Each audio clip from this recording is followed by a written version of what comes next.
Um, so let's start by talking about MOL. MOL is one of the parallel subjects. It's like one where students find tough, but I completely disagree. MOL is one of the easiest books that you can MOL is one of the easiest books that you can easily pass if you study right. So the way this lecture is gonna go, I'm first gonna teach you how to study MOL, in my opinion, completely based on my opinion. And then I'm going to introduce the lectures. The main thing I'm going to give you from the lecture is simple explanation that is very high yield so that you can answer exam questions, okay?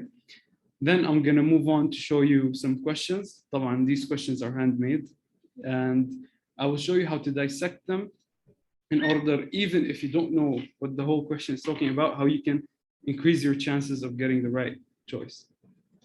So this is my email. Feel free to ask me any question after that. But so let's start with a clickbaity title: How to get an A in MOL by barely studying. Well, as nice as that sounds, it's actually kind of true.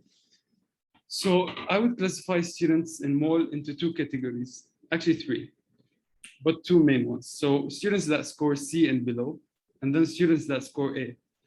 You'll notice, I don't mention students that score B's and B plus, B minus. It's because once you know how to study MOL, you'll get an A immediately. You can't get a B plus and you know how to study MOL. If you don't know how to study MOL, you get an F, لا سمح الله. Okay? So, and the thing about MOL is that you can easily know which part of the slides you can focus on in order to study for the minimum amount of time. Okay? So I would like to tell you a small story between two students. I know people who actually spend time on Anki 8-9 hours per day, where they just so passively study by going through cards. If you don't know what Anki, that's completely normal. And they get, for instance, say A minus, and another student who studies 2-3 hours per day and still gets an A minus or even A sometimes. Well, the difference is the first one knows, the latter knows how to study. The second one is forced to study. Okay, so usually before I start, I want you to approach the subject in a happy or a positive manner. So I want you to enjoy MOL, even in, so inside your brain say, MOL is easy, I can pass MOL. And these things will help you a lot. You think I'm joking, but it actually makes a lot of difference. So when you study lectures, I made up 4 rules that will help you a lot. So when you study lectures, I really want you to make these lectures complement each other. So I want these lectures to build a bigger picture as you go on. So you start with glycolysis, you build up to the HMP shunt, you build up to glycogen, so on and so forth. I don't want you, like, one of the wrong things to do is to consider each lecture separate. And that's going to affect you a lot, because if you don't see the big picture at the end of the course, then you have a very big problem. طبعا you can notice these are hand drawn. Okay, so the first rule is all these lectures are complementary to each other and not separate entities. Okay, now I want you to know what to learn and what to skip. So when you have more, is there a laser pointer? Let me see. Okay, perfect. So in MOL, you will notice something. You will have these reactions, and then the substance, and then reaction, and then substance, and then reaction, and then substance. Most students go about memorizing each and every reaction, each and every substrate and product. That's completely wrong. If that's how you study, then I understand why you see MOL as a hard subject. When you look at a reaction, I want you to focus on the following 4 things. So I want you to know, why is this reaction important? When we talk about glycolysis, why is glycolysis important? To make pyruvate. Why is pyruvate important?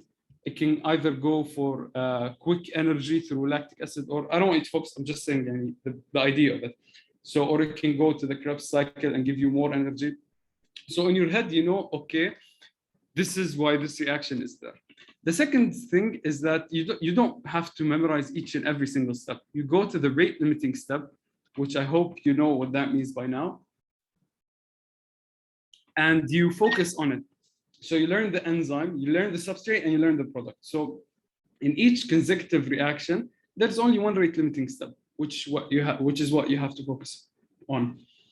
And it's the only step where different substances affected.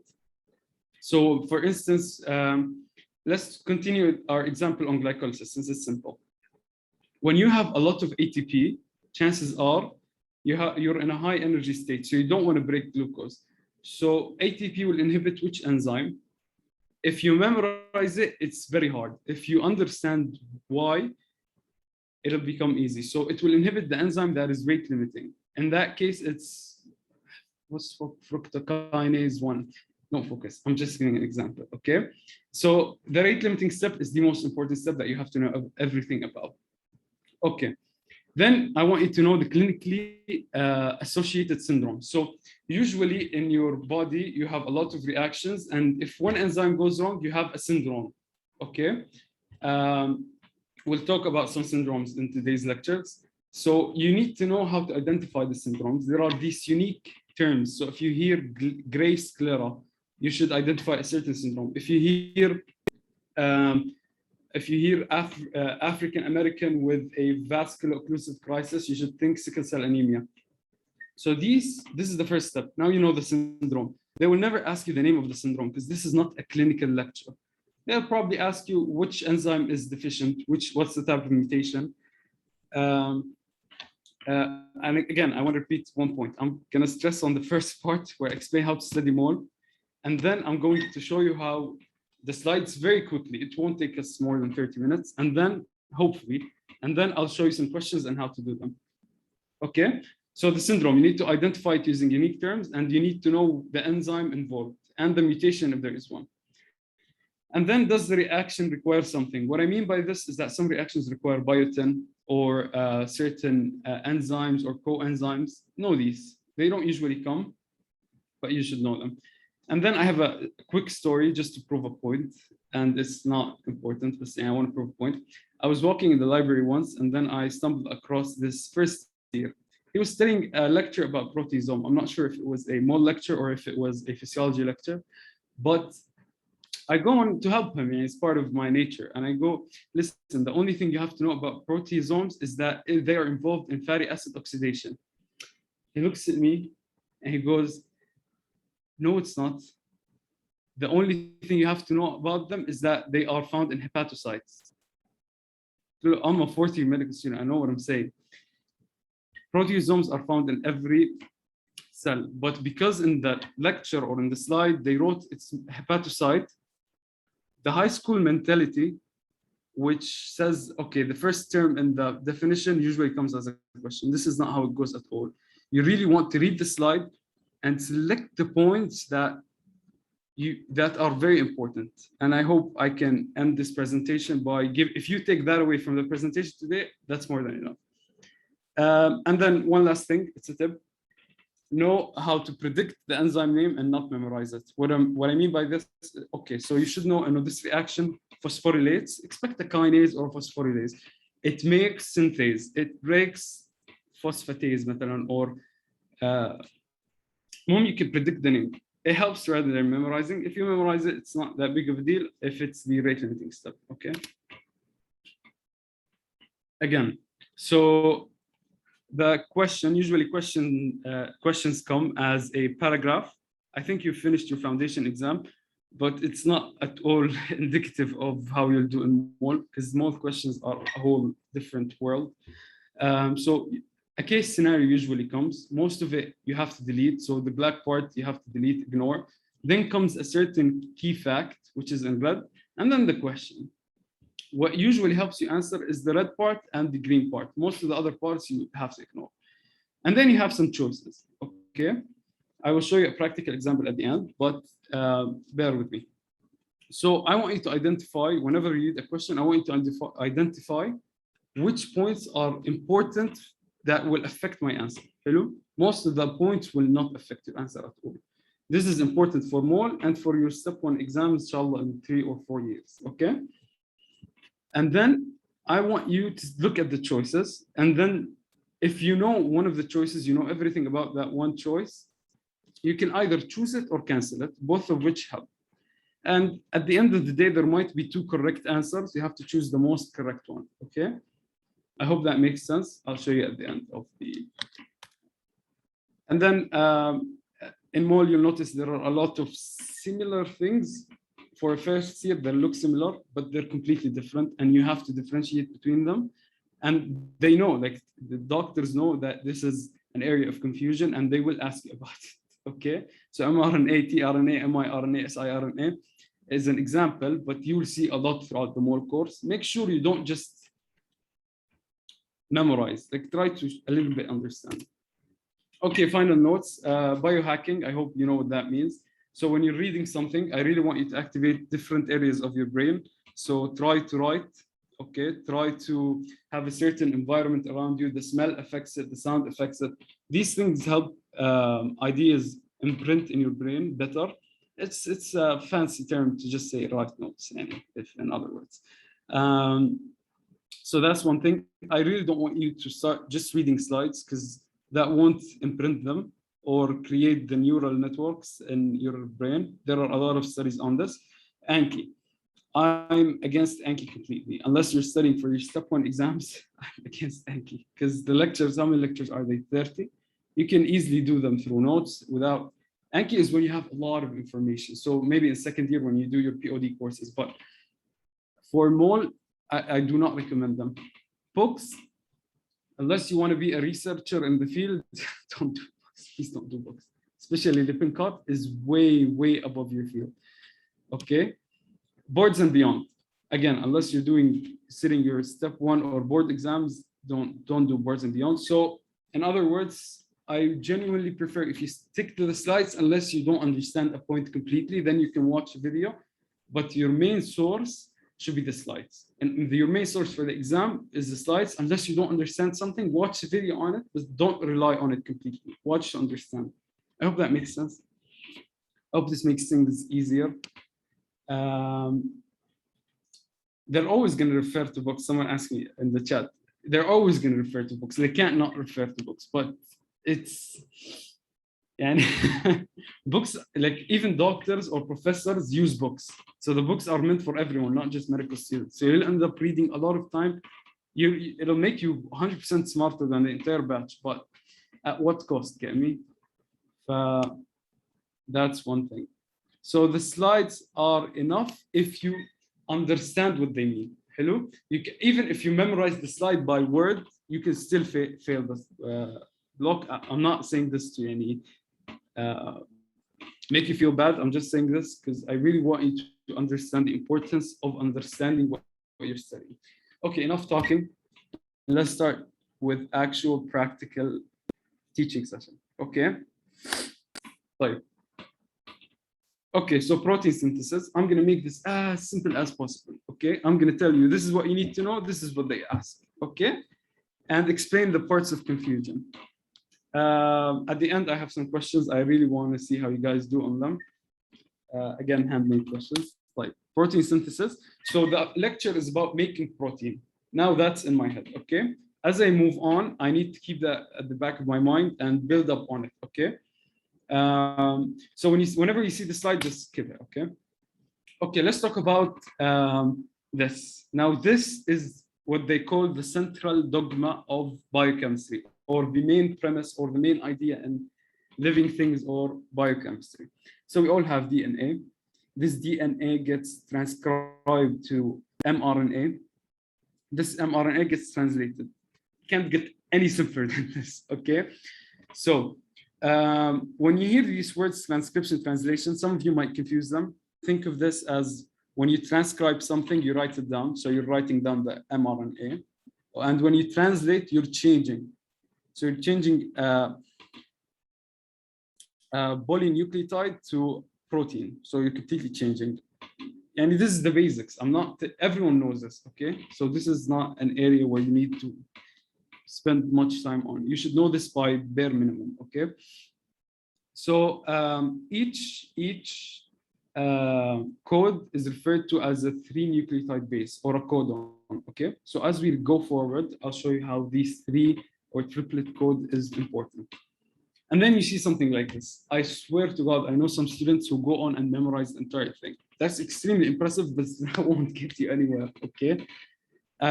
For reference, I've been teaching MOL for the past 4 years, and I'm a fourth-year medical student. So I've been teaching MOL in first year. Not to brag, so I'm just saying, hello? Okay. When it comes to these things, I really want you to memorize stuff that is so unique. For instance, مثلا stop codons here, it's only 3 stop codons. Give them a read. You don't memorize them, okay, let me repeat this tomorrow, after tomorrow. Just give them a read. So UAA, UAG, UGA. So I know if this comes, this is a stop codon. Chances are they won't ask you about this. But if anything, if they're going to ask about anything from this slide, it's probably this, okay? The second thing is that please know how to use this because they might provide the schedule, not the schedule, the table, and tell you, okay, make which codon codes for the following polypeptide, okay? So know how to use it. So this says that the first letter at the 5' end is a U, then the second letter is a U, so all of this box is a UU, okay? And then it divides into UCAG, okay? And it tells you here that phenylaniline is made from 3 U's or 2 U's plus C, okay? If you understand how to read it, you're good. I hope that makes sense. Okay, I'll leave a space for questions at the end. I'm just explaining. Now it says the second point that methionine and tryptophan have just one coding triplet. When you go across this point, make sure you understand it. Don't just skip it, okay? Even if you don't memorize it, try to understand it. So it just says, no, tryptophan has only one, while the others, look, each has 4 or 2 codons that code. For reference, these are codons on mRNA, not DNA. How can you tell? Obviously by the letter U, because you know uracil is only found on mRNA. If that sounds like a lot, please take a step back, go to your initial lectures, make sure you understand those. Okay. Again, this lecture is recorded for anyone who wants to repeat it again, hopefully. And again, methionine is the start codon and it has only one code. That means that any polypeptide chain during translation always starts with methionine, okay? I hope that is clear. Then it says that code is unambiguous and universal. Most students skip this point and I can't stress on its importance. This is the first, I want someone to write this down. I'm going to say this question, they usually ask about this, they usually ask about this. So I want someone to write this down and maybe share it with the batch if he's kindly enough. So unambiguous and universal. Unambiguous means it's specific. So AAU it will code for AAA will code for lysine, okay? CGU will code for arginine. You will never find CGU coding for histidine methylene, okay? That's what unambiguous means. And universal, that means that UGU will always code for cysteine in all of the organisms. So fish, bacteria, and all of the living things, okay? So how do they ask about this? Yalla, tell me, Ibrahim, how do they ask about this? The way they go about this is they bring a whole scenario, okay? And they say, okay, the meaning of the question is, what does unambiguous mean? Okay, and they bring you 4 different choices, which none of them will be direct and tell you, okay, it means specific. They will rotate around the point in all of the choices. It's just, if you understand it, you can answer. And I gave an example at the end of the lecture. Like, the code is degenerate. Now, this is exactly what they ask about. What does degenerate mean? And what it means is that there are 20 amino acids or 21, it depends on the reference you're using, and there is 64 different combinations, okay?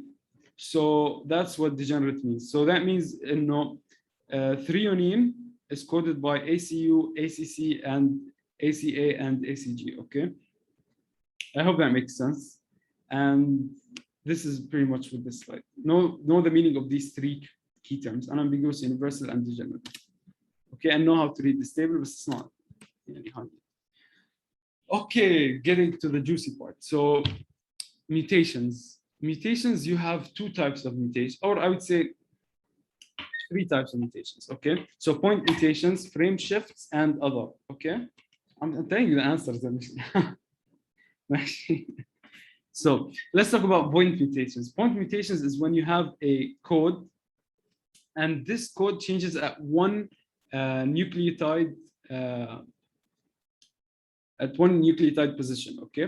This change can be due to external radiation or chemicals or whatever, okay, or aging. So when this changes, so in this case, you switched a U to a C. This completely changed the protein because previously it coded for a serine amino acid. Now it's coding for proline, okay? And sometimes in this case, you change the A to a U. Now it's coding for a serine. Why? Because the code is degenerate, as I said, or redundant. And here you changed it to A. So it's just a mutation at one position, okay? It has three types, okay? So you have nonsense. Nonsense when it stops. It was an amino acid, and now it stopped to one of the three subcodons, okay? So this is called a nonsense. I hope you can identify it. Think, some people memorize it by saying, oh, nonsense, you want me to stop? If this helps you understand, then go for it, okay? Last story, I promise this is the last story, but these things are important. I'm not saying stories are fun. These things are important. I have a friend. My friend is in third year now, and in POD, which is a second year block, there's a lot of information, okay? And when the information is clindamycin is used to treat Gardnerella bacteria and it's tested by whiff test. Don't memorize this, don't write this down. I'm just giving an example. So the way he memorized it is by saying, Linda cleans her garden and whiffs or something, okay? He creates these mental images of the statement, okay? And it helps him memorize. And I thought he was joking, but it 100% works for him. He's in third year, inshallah. So if that helps you, go for it. Again, nonsense, stop. Silent mutation. Silent means there is no difference. Why? Because the code is degenerate. I'm stressing on this point because you're going to get asked on it. Hello? And then last thing, missense is when you change one amino acid to another. Now I added these slides because they don't explain this to you, yet they ask about this for some reason. Okay, so you know your amino acids 20. You can categorize them as polar. Polar means they're slightly charged. They can be negatively charged, completely negatively charged. These are usually your acids. They can be positively charged. These are usually your bases with the amine group, or they are non-polar. Non-polar, again, I hope you understand what I mean. If not, please go back to your initial lectures, okay?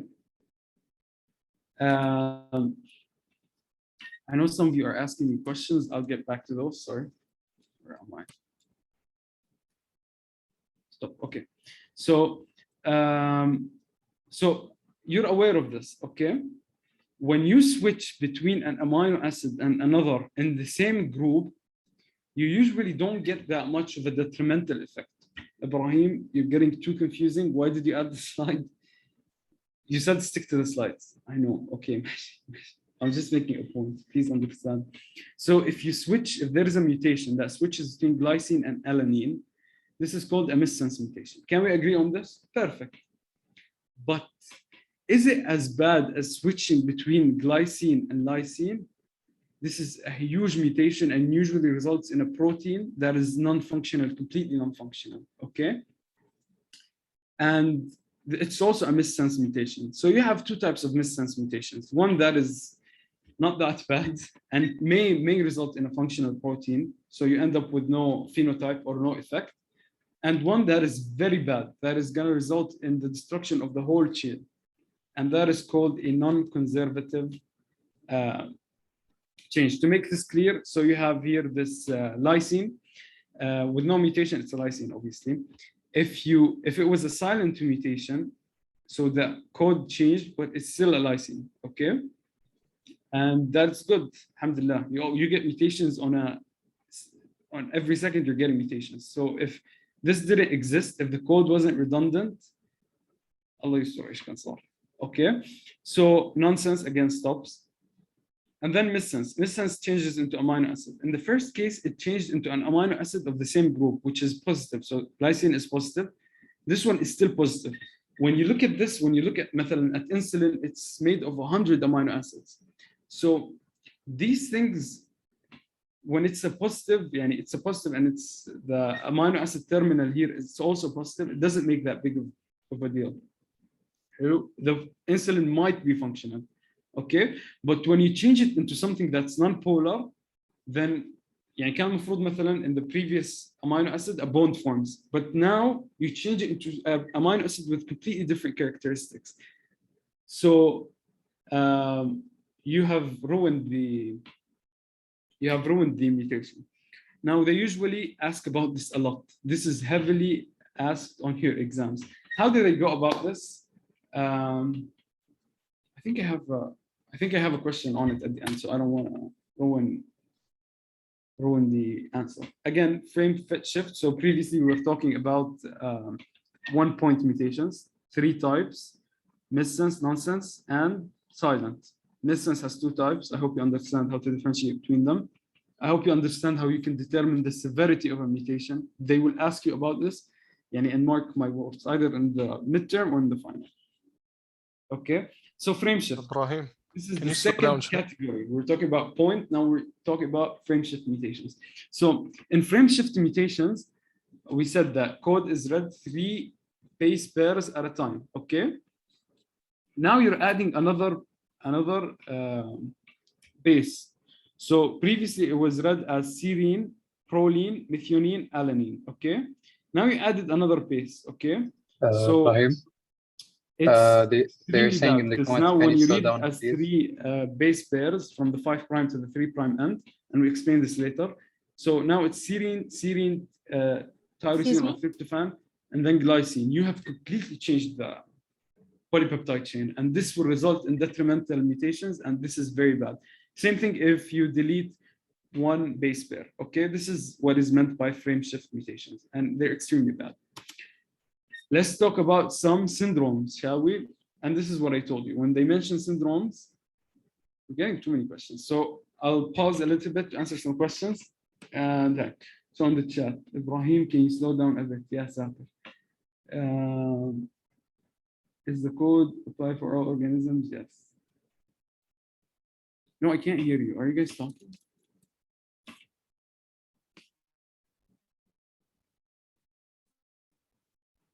Can you hear me now? Can someone talk? Because I'm not sure if I can hear you or not. Yes, because I'm just gonna can't hear anyone. Can you hear me now, Ibrahim?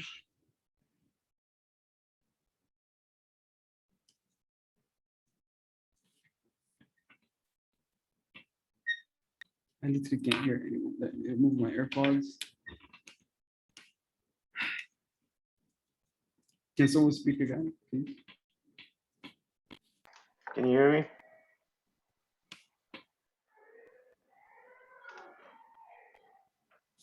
Hello? That's weird. I can't hear anyone. Yes, sir, we can hear. Do I leave and rejoin? Is that a choice?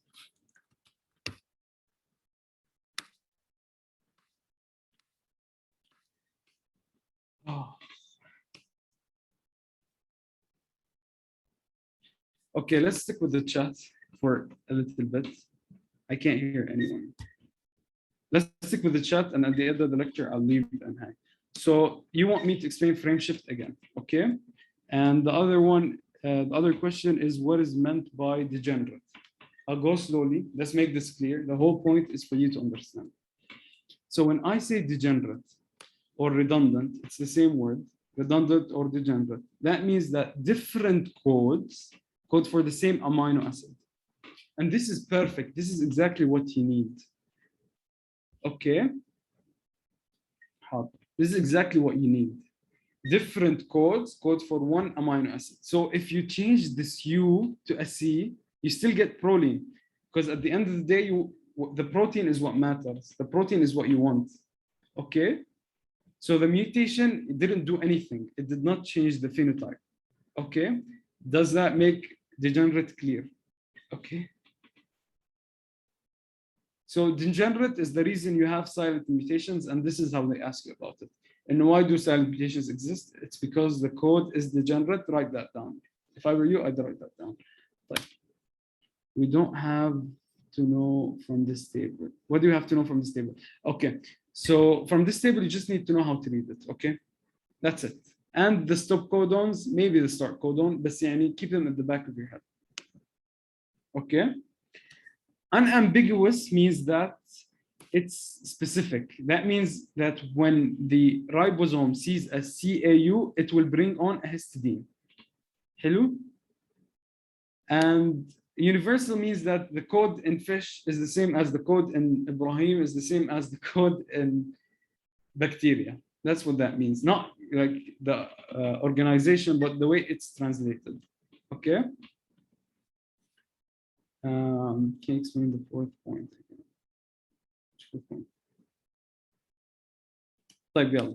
Moving on to the mutations, point mutations. If you change from an amino acid to another different amino acid, that's a missense. Can we agree on this? Good. If you change from an amino acid, the code for an amino acid and it's the same amino acid, then that's a silent mutation. And if you change it from an amino acid to a stop codon, then that's called nonsense. Okay, can we agree on this? Good. Someone's asking, is unambiguous and degenerate the same? No. Unambiguous means that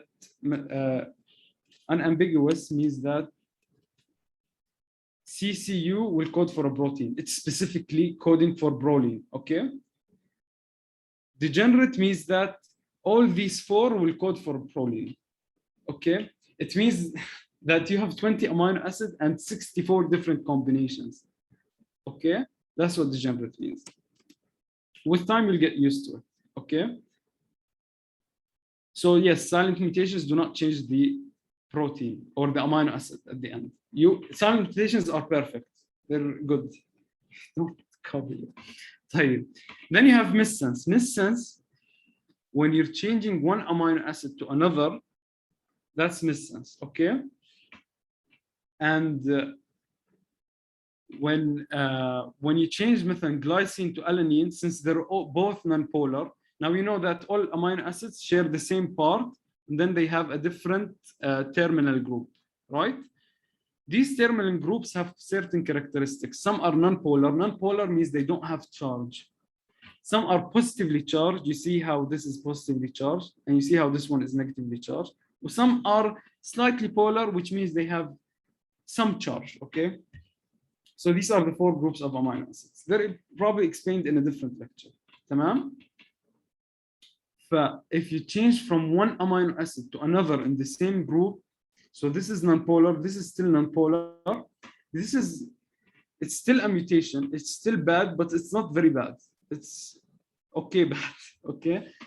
But if you change method from nonpolar to something negatively charged, you have your polypeptide chain, you've ruined it, تقريبا, okay?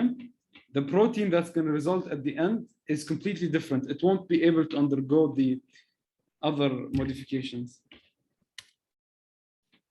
I hope that makes sense. Again, from this was positively charged. When it changed through a conservative missense, it's still positively charged. It can still form the bonds later. Okay? When you change it into something that's completely different, this is bad. I hope I answered. Yes, I answered all questions. Right. Let's move on. Frame shift is when you have your code. So you have 3 base pairs, 3 base pairs, 3 base pairs. So in this case, it's going to do, when the ribosome comes, it's going to undergo, it's going to change this to serine, it's going to change this to proline, and it's going to change this to methionine, okay? When you add one base, one extra base, the first 3, so 3 at a time, صح? The first 3 are now UCA. Good, nothing has changed. But the next 3 are UCC when it was CCU, okay? So we said 3 at a time. So now it changed it to another serine. When it was a proline, when you want a proline, now you got a serine, okay? And then it has shifted. basically the entire codon, and this is extremely bad. Okay, when this happens, you get a protein that's non-functional. That's all I want you to know. That's it. When you add one base or when you delete one base, that's frame shift. Good. Hello. No questions. Now moving on to the syndromes. Okay. When we talk about syndromes, the first one is sickle cell disease.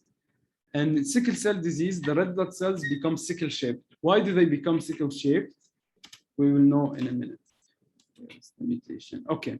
So usually in the hemoglobin, you have this chain of amino acids. So valine, histidine, leucine, threonine, proline, and glutamate. Okay. Then glutamate. Now, for 1 point mutation, which you have to know, let me just hide these. Okay, so for 1 point mutation, the glutamate changes to a valine. If we go back to the chart where I showed you the amino acids,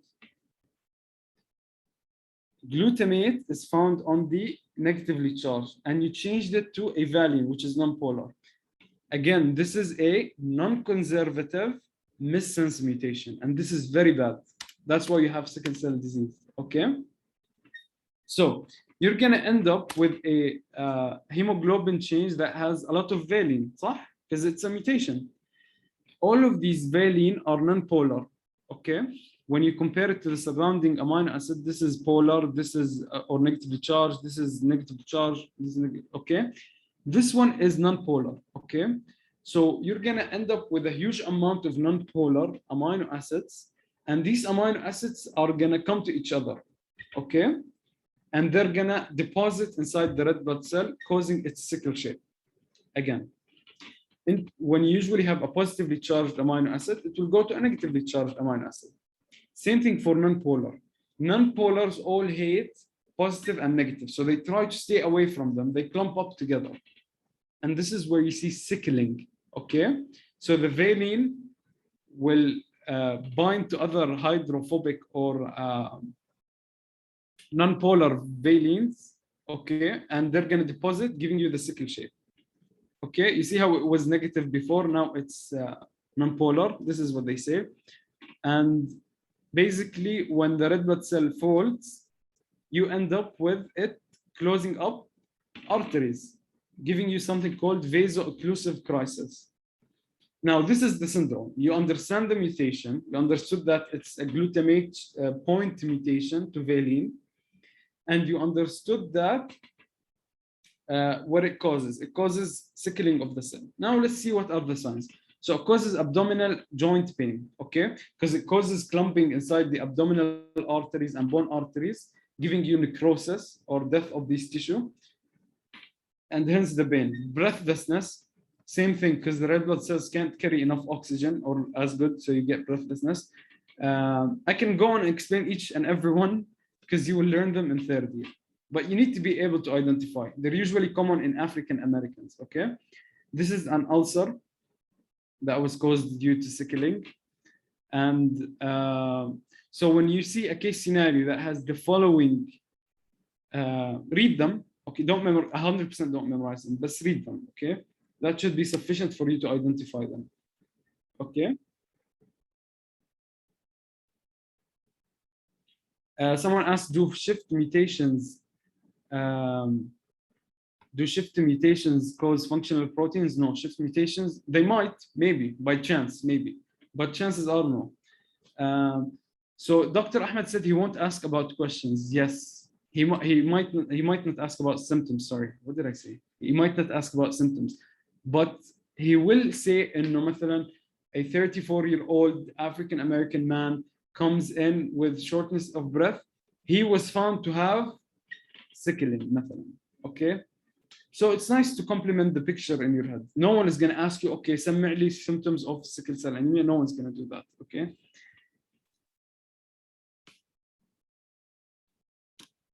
Again, you clearly didn't have your midterm yet. That's why you're so trustful of doctors. Like,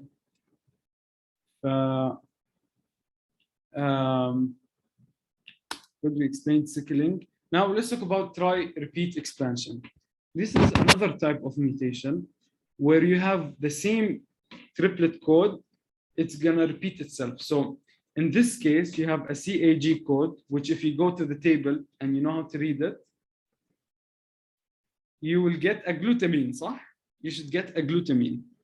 So this CAG code will end up repeating, and you will get glutamine, and this causes obviously a wrong polypeptide and a very wrong phenotype, right? Someone's asking, is sickle cell anemia non-conservative? Yes, it's a non-conservative missense mutation. Yes. So in this case, this is not point, this is not frame, this is a different type of mutation. You get repetition of CAG. Why does it happen? I really don't want you to know, okay? But if you get this much repeated, you'll get a lot of glutamine, and this is called Huntington disease, okay? So in Huntington, you will have a lot of CAG in the DNA, and then you will have a lot of glutamine when you transcribe it and then translate it. You'll have a lot of glutamine in the polypeptide chain, okay? This will obviously cause a non-functional protein. This makes sense? So Huntington, this is how I want you to memorize it. In Huntington, you have a lot of CAG, you have a lot of glutamine, okay? In the polypeptide chain. Good. Now, Huntington is a disease where people have poor muscle coordination and dementia and cognitive decline. Now, please don't tell me that they told you this symptom you don't have to memorize, because I'm sure it's very important. It's not even, there's nothing to memorize. It's Huntington causing poor muscle coordination and dementia. There's nothing to memorize. I'm sure you have to know this, okay? They've asked us about it in our midterm and in our final, okay? So you will get a polyglutamate repeat. And since I told you, once you have a lot of the same type, so if you have a lot of non-polar amino acids or a lot of polar amino acids, they tend to clump up together. They find each other and they clump up to each other. So in this case, you have the red part is the glutamine. It's a chain of glutamine. They will find each other and clump up and aggregate. Once they aggregate inside a neuron, the neuron dies. This explains the muscle poor coordination and the dementia. Okay, that's it. So in Huntington, you have a CAG trinucleotide repeat. You have a lot of glutamine. Huntington has the dementia and movement disorders. Very simple. Sickle cell anemia, it's a point mutation, glutamate to valine. You have some symptoms which you say you don't have to know. I say no. Then let's talk about this one. In this one, the CFTR protein, you have the three amino acids, which in this case, 3 T's or 3 T's, yes. The 3 T's will get deleted. Now, can someone please tell me, does this cause a frame shift or not?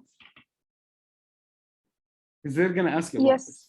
Yes, it will cause a frame shift. When you delete 3 amino acids, will this cause a frame shift? No, it won't, no. because you're deleting 3, which is the same amount as a codon. Yes, yes. Okay, how do we define a frame shift? That's why I say don't memorize. Please don't memorize. Try to understand. When we define a frame shift, okay, you removed 1 or 2. So, I want an example. Okay, I don't have the ability to draw, which makes it better.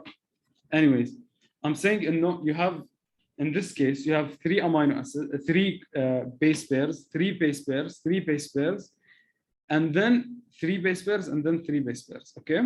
If you remove an entire codon, okay, this is not frame shift. You didn't, because when we removed the phenylalanine, we just removed 1 amino acid, okay? But the glycine after and the valine and the serine are still the same. Do you understand my point? When you remove 1 amino acid, so in this case, let's say we remove this T, now it's going to read it as a TTG, okay? And the next thing, it's going to read it as a GTG. So it's going to completely change the next amino acids, okay? Does that make sense? So this is not a frame shift. is it possible to remove 2 from a codon and 1 from the next codon? I mean, yes, but it depends on draw it and see, tell me what happens, okay? But I hope this makes sense. If you remove three next to each other, you removed 1 entire amino acid. If you remove 1 codon, it's going to read the next. I hope that makes sense. So this is not a point mutation. This is not a frame shift. I'm answering my questions at the end, and I don't like it. This is not a frame shift. This is not a, what else? I forgot the mutations. Point mutation. This is not a frame shift, and this is not a trinucleotide repeat. This is a different type of mutation, okay? So in this case, you removed 1 amino acid, and it was enough. It was such a bad mutation that it ruined the entire protein. In this case, the CFTR protein. The CFTR protein, okay, the CFTR protein usually lets chloride out. When chloride goes out, the sodium will follow. What follows sodium? Water. So in your respiratory tract, you will get liquid mucus. This liquid mucus can be pumped up by the cilia, and you have a normal respiratory tract. But what happens is that you have a non-functional protein. So chloride cannot leave the cell. So sodium will not leave the cell. So water will not leave the cell. Okay. This causes a mucus. You know, mucus is a protein. Okay.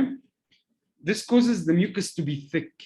When the mucus is thick, the cilia cannot pump it up. Okay. And this causes all the symptoms of cystic fibrosis. Again, we've talked about sickle cell. So sickle cell is a point mutation. Huntington is a polynucleotide or trinucleotide repeat. Glutamine. Know these things, okay? It's very simple. When you point it out on your fingers, so it's simple, nothing to memorize. And I'm sorry if I'm triggering off some people, but if you approach MOL as it's easy, it will become easy. If you approach it as it's a huge subject, trust me, it won't work. Why isn't it by 1 mutation? It's not, because you removed 3 codons, okay? If you changed 1 codon, only one base pair, then it's a point mutation. Right, so these are the 3 amino acids, and I hope that makes sense. Right. Now let's move on to explain the process of translation. We said that you have at least 1 specific tRNA is required for each amino acid. So let's explain something as to it. So you have mRNA. mRNA is what you transcribe. So you have your DNA, it's transcribed to mRNA. You have tRNA. Actually, before you have rRNA or ribosomal RNA, and this is the ribosome basically. Okay, the ribosome, ribosomal RNA. Okay, the ribosome. What enters the ribosome is usually an mRNA and a tRNA. Is there a picture? Yes, good. Okay, so an mRNA usually enters the ribosome, and a complementary tRNA binds to it. Hello? The tRNA carries the amino acid. Now, this is the amino acid which we said, when you see AUG, you will get methionine, and it's the start codon. What did we say about methionine previously? That it only has 1 code. Okay, when you type these points, you create stronger memory. So, and where does all of this happens? In the rRNA. I hope this makes sense. So you have your mRNA, the tRNA, and this all happens in the rRNA. Clear? Hopefully clear. Right, now let's take a step back since you understand this. So what do we say? We said at least 1 specific tRNA is required for each amino acid. Okay, so you need 1 tRNA for each amino acid, because the tRNAs vary by the anticodon region. Now this is called the anticodon region, and you have different types of tRNA. Okay, each tRNA carries an amino acid. Okay.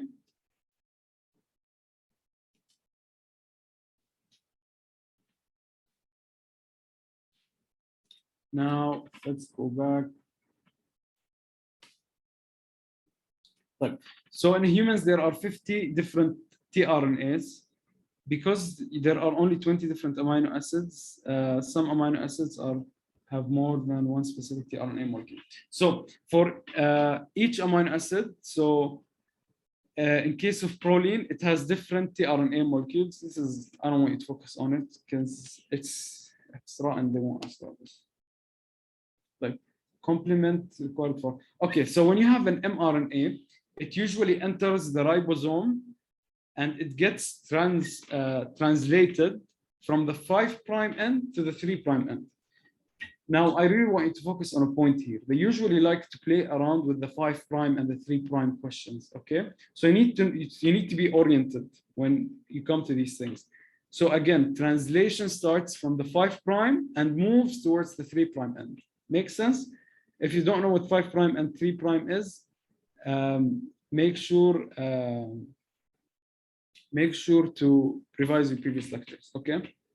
I really want to explain all this, but we don't have time, and I expected to go faster, but no problem. Like, so one of the questions that they usually ask is, where is methionine found? It's found on the 3' end, okay? That's a free question, write that down, okay? They usually bring a whole scenario and then ask about this part. Like, this is what we said, it's read from the 5' to the 3' end. Okay, when you read this codon, it's CAU, okay? You always read from 5' to 3', okay? It's not a point. Right. Let's talk about the Bobel hypothesis. This is kind of important, but I really want you to understand this. So what is important for bearing or for amino acid bearing is only the first two parts, okay? Is only the first two parts, okay? So when a codon binds, it binds with the first two parts of the mRNA strongly and the third part weakly. I really don't want to focus on this because it's not that important. But know that the first pair, oh, everyone's saying the doctor said don't know this. Again, I love how much you trust doctors. I'm just gonna explain it quickly. So the first base pair in the anticodon region from the 5' end of the tRNA does not bind strongly, because you know how G needs to bind to a C. In this case, it can bind with a U, okay? That's all I want to say. This is called the Bobel hypothesis, okay? So it's the first base from the 5' end on the tRNA.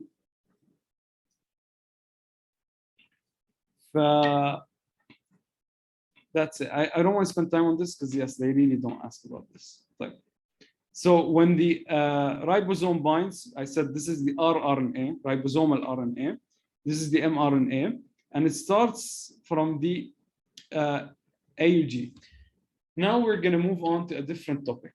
So the difference between the translation in a eukaryotic and a prokaryotic cell.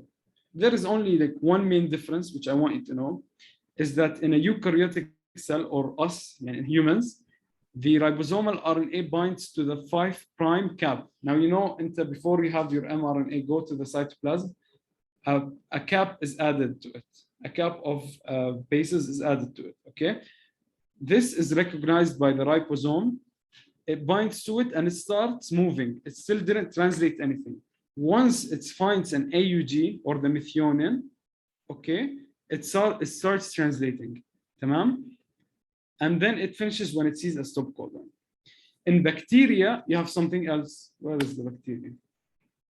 So I'm going to skip a little bit. In bacteria, you don't have a cap. You have something else. You have something else. Hello? It's called the Shine-Dalgarno sequence. And as mouthful as that sounds, it's not that deep. So it's easy. So you have something called the Shine-Dalgarno sequence in bacteria or prokaryotic cells. It's the first thing that the rRNA binds to, then it starts moving till it sees an initiation sequence. Makes sense? Simple. So in humans, it's the 5' cap. In bacteria, it's the Shine-Dalgarno sequence. Write that down. This is another question. Makes sense? What binds is the rRNA or the ribosomal RNA. It's the ribosome, basically. Fancy term for a ribosome. Now let's explain some nomenclature. Nomenclature means the way they name things, okay? We didn't mention tRNA yet. We're not talking about tRNA. tRNA comes later. I'll show you. So in prokaryotic cells, you have the 50S subunit, and the 30S subunit. Okay, now the larger one has a function. It catalyzes the reaction between the peptides, so it forms the peptide bond, and the subunit below has another function, and we'll talk about this. Okay, so the 50S and the 30S will make the 70S ribosome. Okay, in humans you have the 60S and the 40S. طبعا they are not additive. Okay, so not 50 plus 30 equals 80. It's not, because we're not measuring weight, we're measuring how fast do they sediment. Don't focus on this, but what I really want you to know is that 50S and 30S make the 70S in bacteria, okay? And the 60S and the 40S make the 80S in eukaryotic cells. That's all I want you to know. I want you You to know have a one more thing. numerical way we Highlight. can know it. Here's one more thing that I want you to know. That the 50 or the Please type 30 your questions in depends the on chat. two things. It depends on the shape and the mass. Hello? Shape and mass determine the number. That's it. And know which number is in which organism. Hello? Nice. So the small part, or the small ribosomal subunit, ensures the correct base pairing. So it ensures that مثلا CCU binds to a GGA مثلا. Okay? So it ensures this exact bond happens. Okay? Well, the large part has an enzyme. The large part has an enzyme called peptidyl transferase. They like to ask you about this. This enzyme, it forms the peptide bond between the two amino acids. Tamam? So the large part catalyzes the bond formation. The small part catalyzes the, no, it only ensures that the correct sequences bind together. Very simple. So again, we said in bacteria, it's the Shine del Garno, it's del Garno. And in humans, it's the cap, okay? That's all you have to know. It's the peptidyl transferase. We'll talk about this. I think it's mentioned. I think. If it's not, I'll tell you about this. Right. So once it finds the, let me find an image. I like to explain on images. Okay, perfect. So we said the mRNA is translated from the 5' end to the 3' end. Hello? Perfect. So from the 5' end to the 3' end. Once it binds to the rRNA, then we start talking about the tRNA. The tRNA will enter to the A site. It will bind to, so there's a fancy animation on YouTube, feel free to ask it.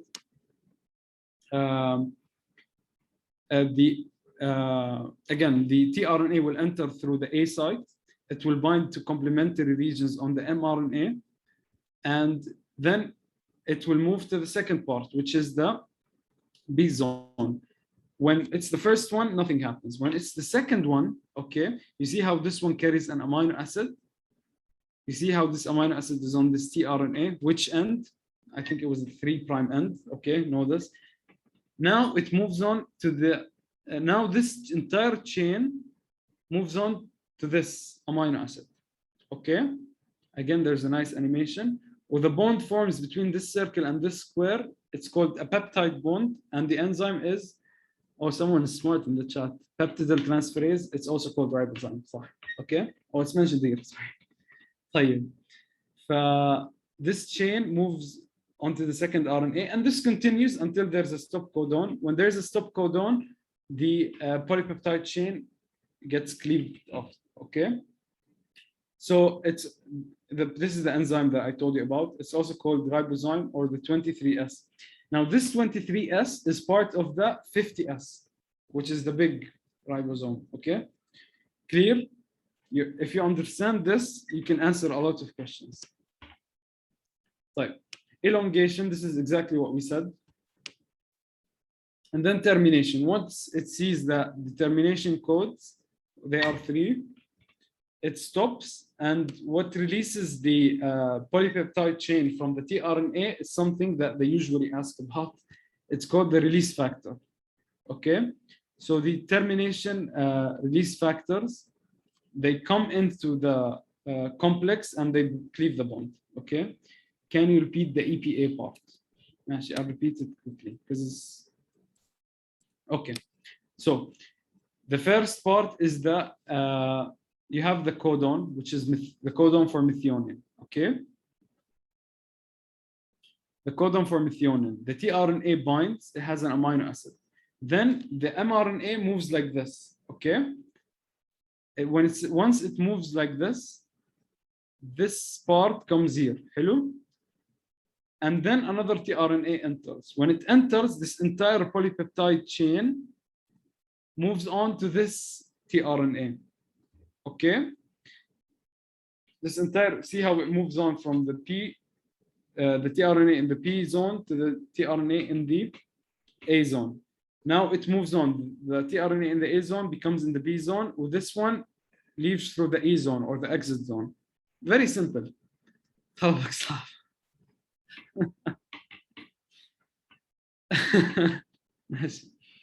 So there's an animation on this. I don't think anything can do it better. Just see translation animation. Okay. Please say it, and I'm sure please watch it, and I'm sure it will be way better. The only thing I really want you to know from this is the fact that the peptidyl transferase enzyme is the enzyme that catalyzes the reaction. If you can get out of this, then خلاص.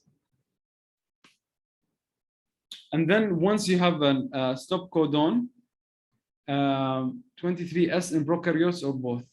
Someone is asking tricky questions. Probably both, but double check. ماشي? Just know it's called peptidyl transferase. They're not going to go into these details. ماشي? So, yes, so when you get a stop codon or the termination stage, know that something called the release factors or release factor proteins or termination factor ERF, this comes and it cleaves the tRNA from the polypeptide chain. Okay? Does it bind to GTP or it forms GTP plus PI? This is not important. I'm only saying the important parts. Okay?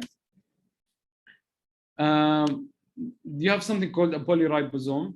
What that means is that one ribosome can come, bind to the mRNA, form an polypeptide chain, and then another can come, form a polypeptide chain, and different ribosomes can form a polypeptide chain. That's what that means. That's what a polysome means. It's not important. Now, let's talk about something very important. I'm not sure if this is the lecture for it or if it has a different lecture, but I hope it has a different lecture. It's probably given by Abdul-Jabbar too, Dr. Abdul-Jabbar. Sorry. Okay, so in this case, I'll make it very, very simple. Again, so we said the first part. The first thing I want you to know, the mRNA is translated from the 5' end to the 3' end. Okay, this is the first thing I want you to know. The second thing I want you to know is that the polypeptide chain that comes out, this part is the N-terminal. Now, you know any amino acid, okay, it has an N-terminal and it has a carboxyl terminal. When you add amino acids next to each other, one side will be the N-terminal, one side will be the carboxyl terminal. And I know you're probably wondering, why am I stressing on this point? Because they ask about it. Maybe not in this lecture, but in some other lecture. I'm just doing my due diligence by telling you everything.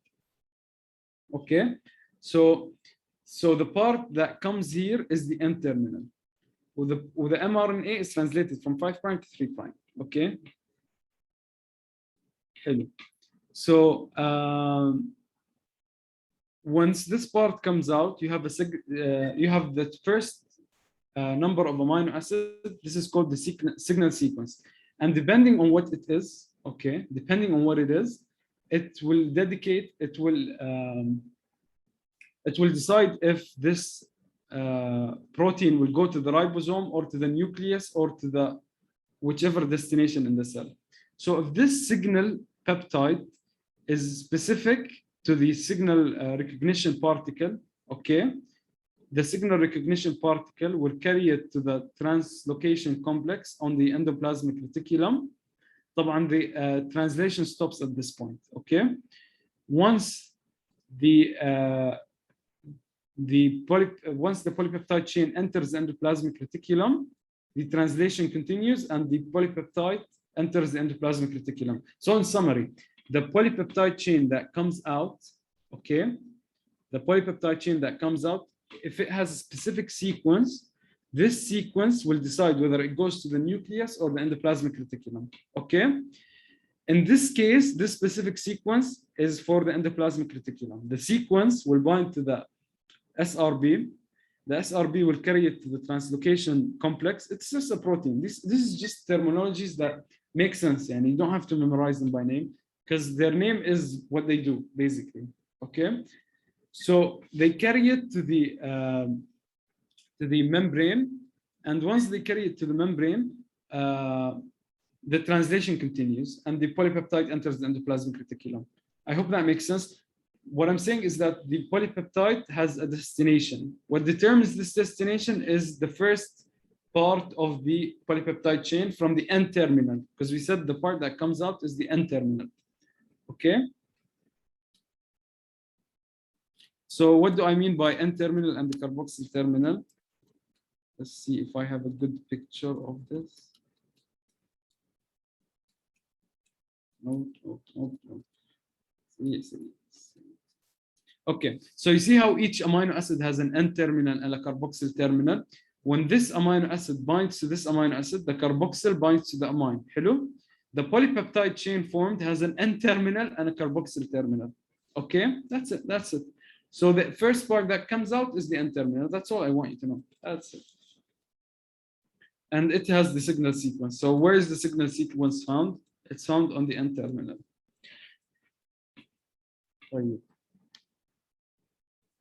This is what we said. Oh, it says it here. So you have it. So the N terminal has the signal sequence, okay? And this is co-translational targeting. What that means is that as the mRNA is translated, the protein is moving towards the endoplasmic reticulum. Very simple. Okay. Then you have post-translational modification. That means the protein gets made, and then once it leaves the ribosome, it gets recognized. And in this case, it's usually when it goes to the nucleus. Okay. I think you have a different lecture on this. Then you have something called the chaperone proteins. These chaperone proteins are proteins which shape or fold the polypeptide chain in a specific way. That's all you want. That's all you want to know. That's it. Chaperone, fold.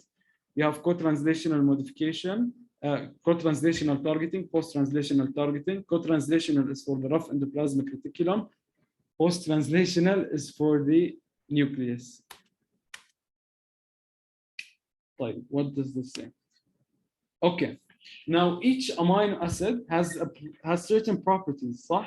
There's an entire lecture on it. Okay. But remember how I showed you these amino acids are divided into different groups? These groups probably share the same characteristics. So if you go to the table, and I hope I'm not wrong, you'll find that serine and threonine are either in the same group or they have similar characteristics, okay? So that's why they both can undergo phosphorylation. Phosphorylation means they can undergo, they can be added to a phosphate group, basically, okay? So the three amino acids that do this are the serine, threonine, and tyrosine, and you should know this. This is very important, okay? They explain here that when you have, you know how in the cell you have kinases and phosphatases, okay? These enzymes, when you phosphorylate a kinase, you activate it, so the kinase becomes active. Sometimes when you phosphorylate, it becomes inactive, so it becomes a way of regulating the actions in the cell, okay? Again, not that important. They won't ask you about this. What you should know is that serine, threonine, and tyrosine can undergo phosphorylation, okay? Then you have also serine and threonine can undergo hydroxylation, okay? It can undergo glycosylation, sorry, by either forming an O group, O-linked bond, or an N-linked bond, okay? I'm sorry, let me repeat this. So serine and threonine can undergo glycosylation by forming an O-linked bond, okay? while aspargine can undergo glycosylation by forming an N-linked bond. Why? Because when you look at the structure of serine and threonine, they have a hydroxyl group at the end. Okay, so it forms an O bond with a carbohydrate. Tamam? While asparagine forms an N bond with a carbohydrate. Okay, so you need to make this differentiation. That's the first part. The second part is that the O bond forms in the Golgi apparatus, while the N bond forms in the endoplasmic reticulum. So the carbohydrate group is added to the N bond in the endoplasmic reticulum, and the Golgi adds the O bond or the carbohydrate through O bond to serine and threonine. This is not as confusing as it sounds. It's very simple. Okay. Right. Again, we come to the syndromes. So this is scurvy when you don't have enough vitamin C. I hope you are all aware with the importance of vitamin C. Now, vitamin C is very important for the hydroxylases. Okay. So, you know, we said in some amino acids can undergo phosphorylation. Some amino acids can undergo glycosylation. Some can undergo hydroxylation, where you add a hydroxyl group. Okay. So these hydroxylases are important in forming collagen. Okay. And this enzyme or the hydroxylase requires vitamin C. So when you don't have vitamin C, the hydroxylases cannot add the OH group to the polypeptide chain. And this doesn't allow the formation of the collagen. So you end up with bleeding. So your gums will be bleeding, your skin will be tired, and so on. The amino acids involved in this case are proline and lysine. So once you know this, we talked about translation. We talked about what happens after translation, which is targeting. And then we talked about what can be attached to them through hydroxylation, glycosylation, or phosphorylation. Okay, know the amino acids and you'll be good. Last point. Is this the last point? Okay, last point. So last point before we move on to the next lecture, and I hope I didn't bore you out yet. Good, we have a solid amount of attendance. So the last point is that when you form enzymes, some of these enzymes are not fully active. So for example, trypsinogen, it's an enzyme in the pancreas. This enzyme is not fully active yet. It needs someone or some enzyme, some other enzyme to cleave it. Cleave it means to cut certain parts of it so that it becomes active. In this case, it's a protease. Okay, it's a protease that cleaves trypsinogen to make trypsin. Trypsin is the active form. Trypsinogen is basically called a zymogen, which is an inactive enzyme. This is all I want you to know from this side. Okay. Now I'll take a break from speaking because I spoke a lot today. And show me your answers, please.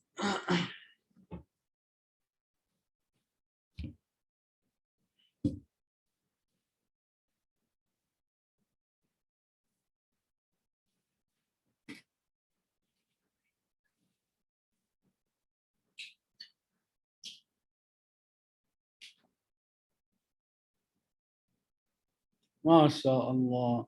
See, this point, it's easy now, if I didn't stress on it, I promise you most of you would have gotten it on. I hope you know what to say. This question came to us, and like half of the batch didn't know how to answer it. So redundant, in this case, yes, it's C. You have 20 amino acids and 64 different combinations. So there is redundancy, okay? You have so many combinations and limited amount of amino acids. So different combination can code for the same amino acid. This is why you get silent mutations. Once you understand this point, that's one answer off. Hello? Excellent. طبعا, let's see how you should read the question. So the first part of reading a question is reading the last sentence, okay? The fellow naively asks about the meaning of redundant genetic code, which of the following would best explain it. So this is the first thing you read in whatever question, the last sentence. You want to know what they're asking about, okay? Then you read the choices. Then you move on and to read the entire question, okay? This is how you do questions either for your MOL exam or your step 1, inshallah, in the future, okay? So you'll notice in the first sentence is useless. Most of it is useless. You only want to know what's the meaning of redundant. That's the point of the question. Okay. Yes, 64 combinations of bases, right? Not mRNA. Of trinucleotide bases, yes. So CCA, AAB, not AAB, AAG, ويعني هيك. تمام. طبعا this is the meaning of universal. This is, I don't know what that is. Yeah. Next question.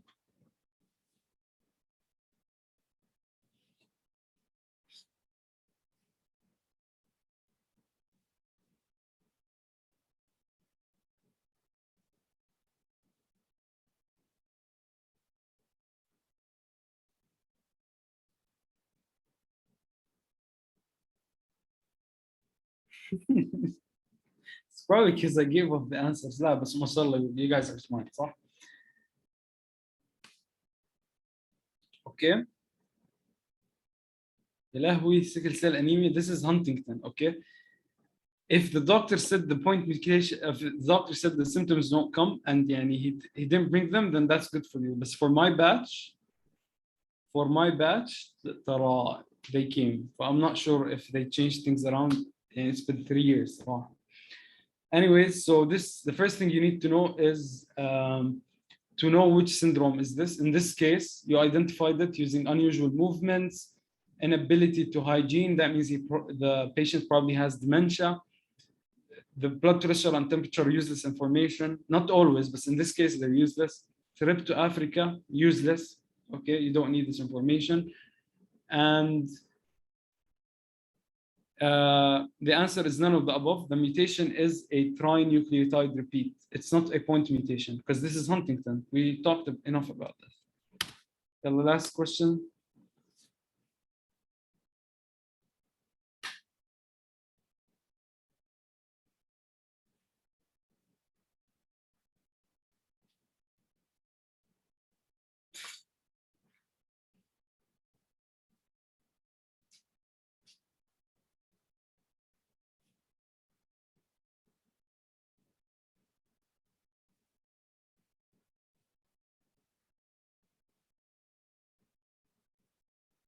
It's not the same question. بس I did this to prove a point. صراحة. I wanted to prove a point. Can someone tell me what the disorder is? Just to cystic fibrosis. Good.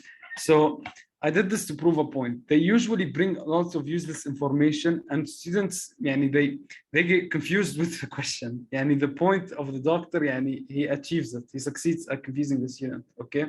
You really want to know which part of the question to take. Okay.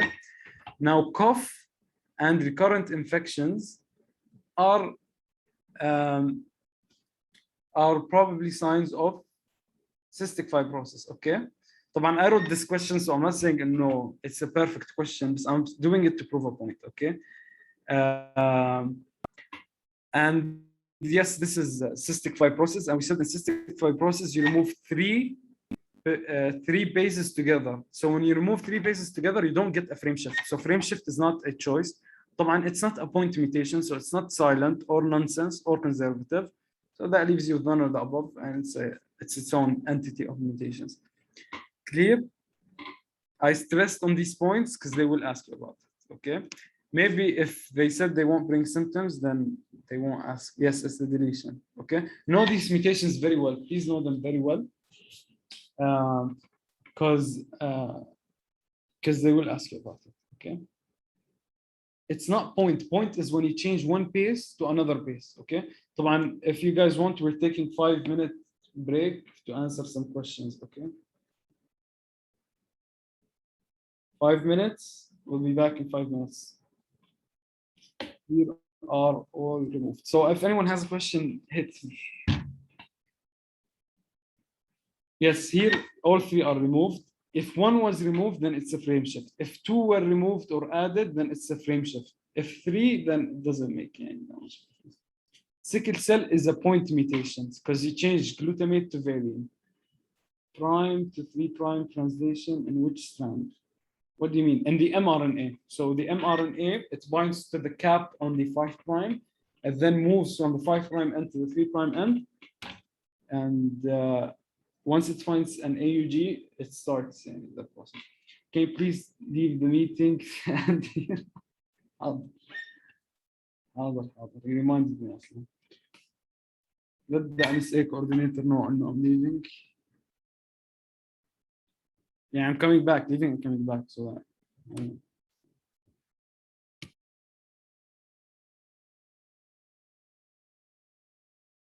fine.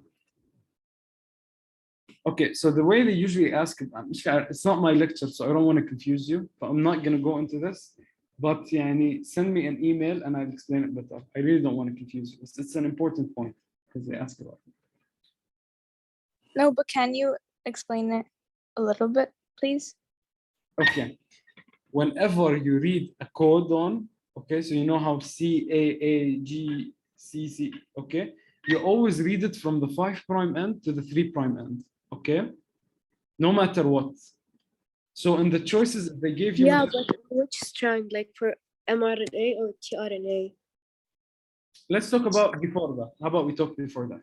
Let's talk about the DNA. The DNA has a 5' and the 3' end. صح? Everything has a 5' and 3' end. When they tell you, okay, transcribe the following sequence. Okay, let's do a simple sequence. Let's transcribe. I'll write it in the chat. GG.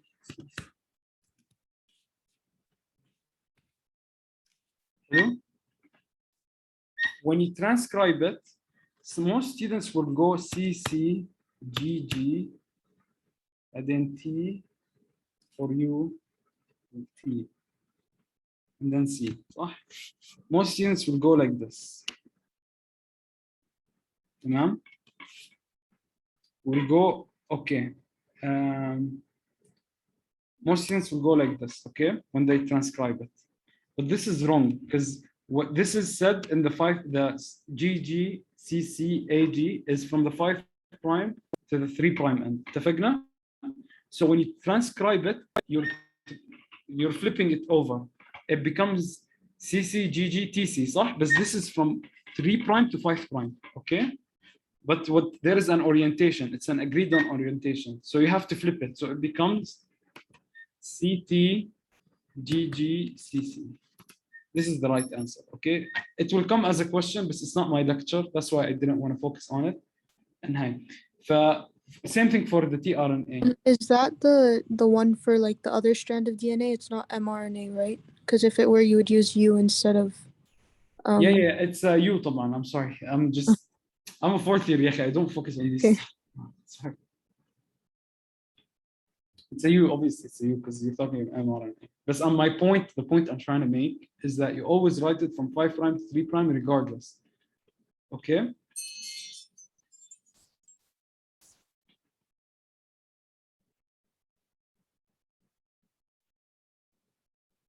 طيب. Let's move on to Am I right or no? I need to translate from 5' to 3' for the mRNA strand. But then to read the anticodon from 5' to 3' for the tRNA. Exactly. Thank you for understanding. Exactly, yes. Thank you. Actually, you be oriented. The reason they made this is that when you send code, and you're not talking about one gene, you're talking about an entire genome. So if there isn't an agreed on any way of saying it, you will get lost, which is the 5', which you know the important, you should know. Like which, I said this and I'm going to say it again, which part of the tRNA is attached to the amino acid.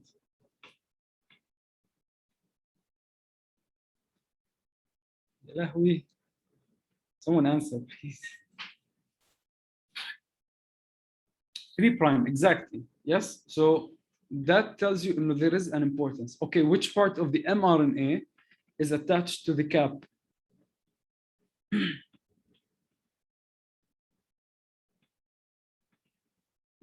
5'. Okay. So that's everything.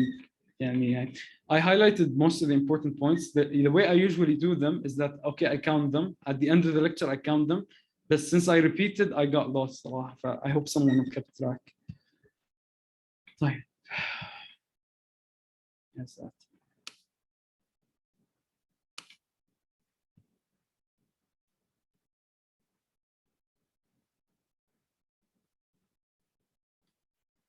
These three questions are very important for you to understand يعني the point I want you to know from the question. But they won't ask you like this.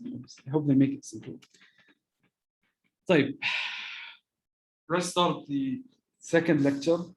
Now this lecture usually بتجيب الجلطة لأغلبية الطلاب.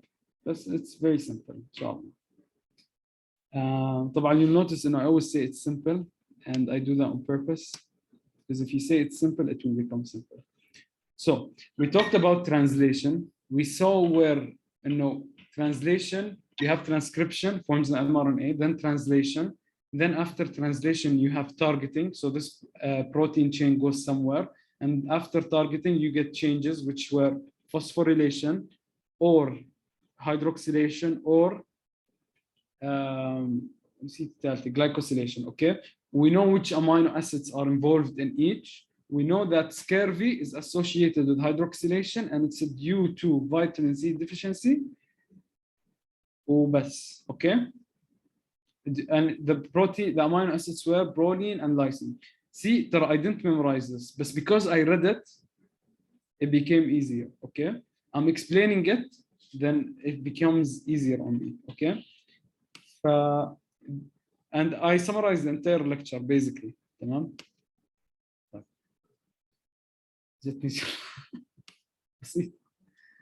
بسيطة. طبعا what do you do when you see this lecture? You skip it. The slide, not the lecture, you skip it. So in this lecture, my approach is to explain the main point. Okay. Before moving, let's go back to this side. From the title, it's regulation of gene expression. Now we know مثلا you look the way you look, you have blue eyes or you have different skin tone, is because there are different proteins. Okay. Now this protein comes from an mRNA, and this protein and this mRNA comes from DNA. صح?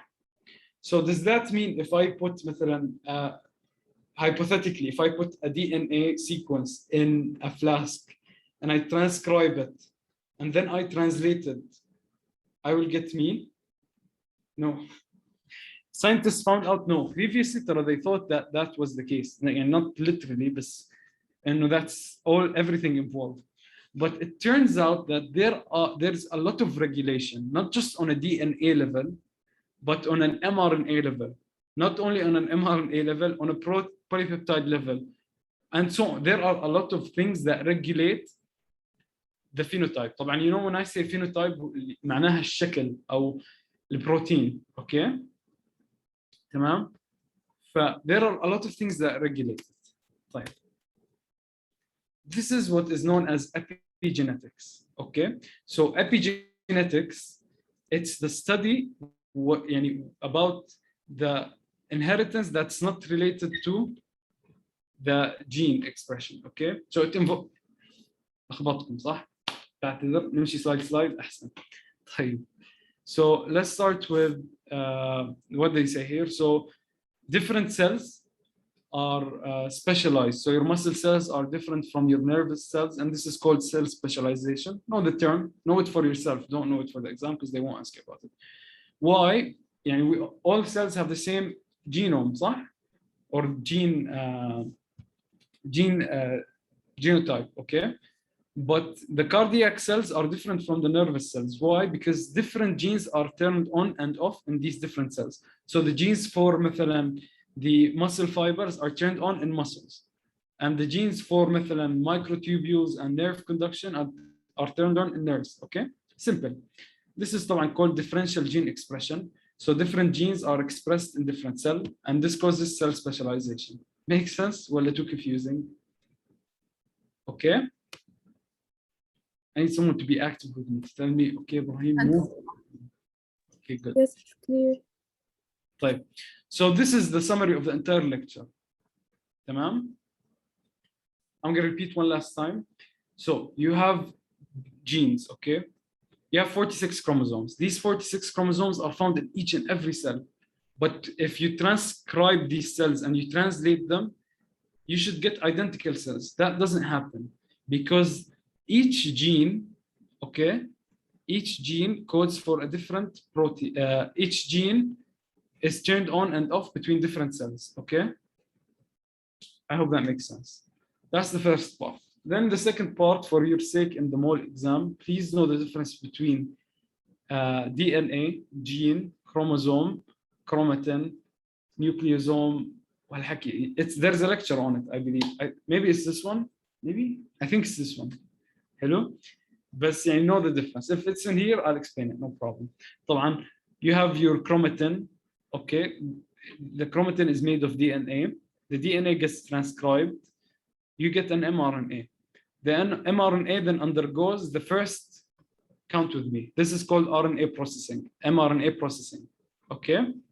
Then it moves to the cytoplasm where it gets translated. Okay. Some of the mRNA gets degraded. So this is the second step. So RNA processing and degradation of the mRNA both control how much protein you get, صح? Because if this processing, which we will talk about in a bit, happens a lot, you'll get a different protein than if it didn't happen. So it regulates it. And if the degradation of the mRNA happened a lot, you will get less protein. So these are things that regulate the polypeptide that is going to form at the end. Then this polypeptide is going to form into different shapes, and it's going to undergo glycosylation or hydroxylation. This is another type of regulation. Then it can either get degraded, which is another type of regulation, or it can exit the system. So all of these are different ways which you can edit. Yani the main goal is the protein. Different things happen, okay, that affect the protein that you're going to get, and this is epigenetics. Makes sense? So epigenetics are the different processes that happen that affect the DNA from forming that protein. Let's talk about the first one. Okay, this is the first part of epigenetics. It's called transcriptional control. So you have a gene. What determines if this gene is going to get transcribed or not? There are certain things that determine it. So the first one is the DNA. Is the DNA available? Okay. Like, can you access the DNA? Can the RNA polymerase, I forgot the enzyme. RNA, can someone remind me? What's the enzyme for transcription? RNA polymerase. Polymerase, I think, is for replication, not transcription. But yeah, maybe, I'm not sure. The enzyme responsible for transcription, okay, can it enter? Someone said transcriptase, and you're very smart. It's no. Yeah, it's RNA polymerase. Can RNA polymerase enter the DNA? Okay. If it can, then this is the first thing, structural and chemical modification. The second thing, RNA polymerase needs something else. It needs DNA binding proteins or transcription factors. So you need two things for transcription to happen. The DNA to be accessible, and we will see how it can't be accessible in a bit. And it needs transcriptional factors. If these two are present, then you can get transcription. Okay, perfect. Yes, this is what I say, RNA polymerase. Thank you for people who said RNA polymerase. And transcription factors, it's a bunch of proteins that say, transcribe at a speed of 0 or transcribe at a speed of 100 kilometers per hour. Okay, so they determine the speed, and we'll talk about this in a little bit. So you have your DNA. And okay, now let's talk about structure before getting into the regulation. And I will tell you the questions they ask. So someone please continue writing down the questions. So you have your DNA sequence. Why isn't it? 1 second. Let me get my red down. Okay, so you have your DNA sequence. And this DNA sequence turns around a protein called histone. Okay? The DNA and the histone are called a nucleosome. So you learn two terms, histone, nucleosome. The histones that are found in a nucleosome are H2A, H2B, H3, and H4. Ibrahim, are they going to ask us about this? Yes, they are. This is the first part that I want you to memorize. Okay? H2A, H2B, H3, H4. And then you have the H1 histone, and it's found outside of a nucleosome. So between nucleosomes, you have an H1 histone. Okay? طبعا between this, you have your DNA. Can you see your DNA? The RNA polymerase usually is able to access this part. So this part of the DNA can get transcribed if there were transcriptional factors. Make sense? Good. So if you know the structure, you know which histones are there, you know what's meant by a nucleosome, then you're good. Tamam? طيب.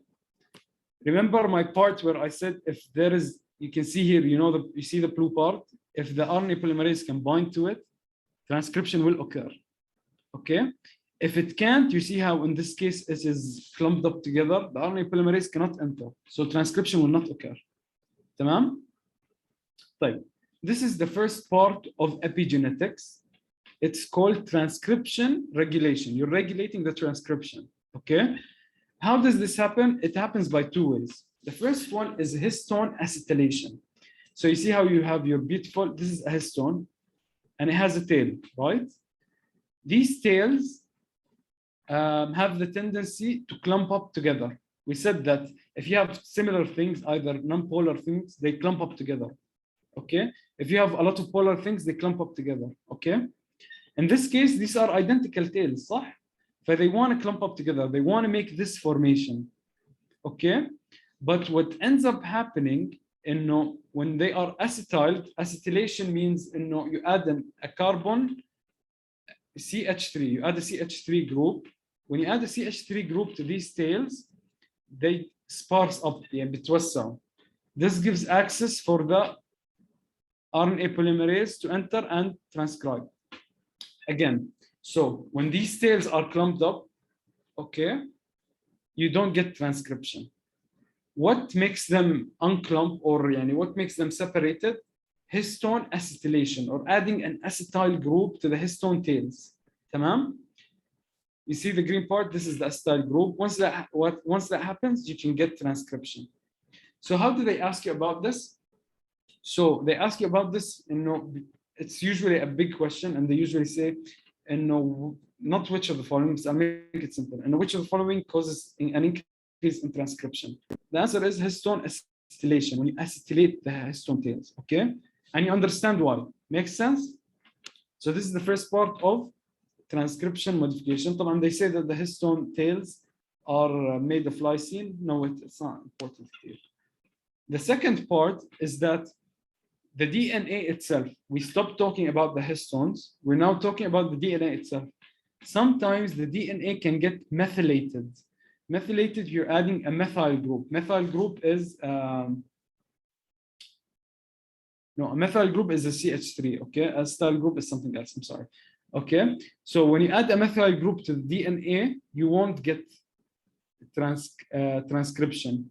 As you can see here by this, when it gets methylated, the RNA polymerase is not able to transcribe. In summary, in order to get transcription, you need histone acetylation and DNA demethylation. Makes sense? أنا عارف لخمة شوي بس it's very important. Since it's لخمة, you'll get asked about it. Okay? I hope that point is clear. So, in order to get transcription, you need the histone tails to be apart. So you need histone acetylation, and you need DNA demethylation. You don't want the DNA to be methylated. Okay? You want it to be without methyl groups. In this case, there are methyl groups, so it doesn't get transcription. Perfect. This is the first part that if you understand this, the rest of the lecture is pretty much easy. Yeah, histone acetylation, you're adding something called an acetyl group, okay?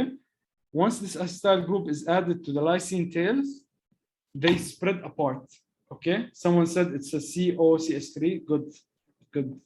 I don't remember high school chemistry, yeah. Once you add the acetyl group, it spreads out and the RNA polymerase can access.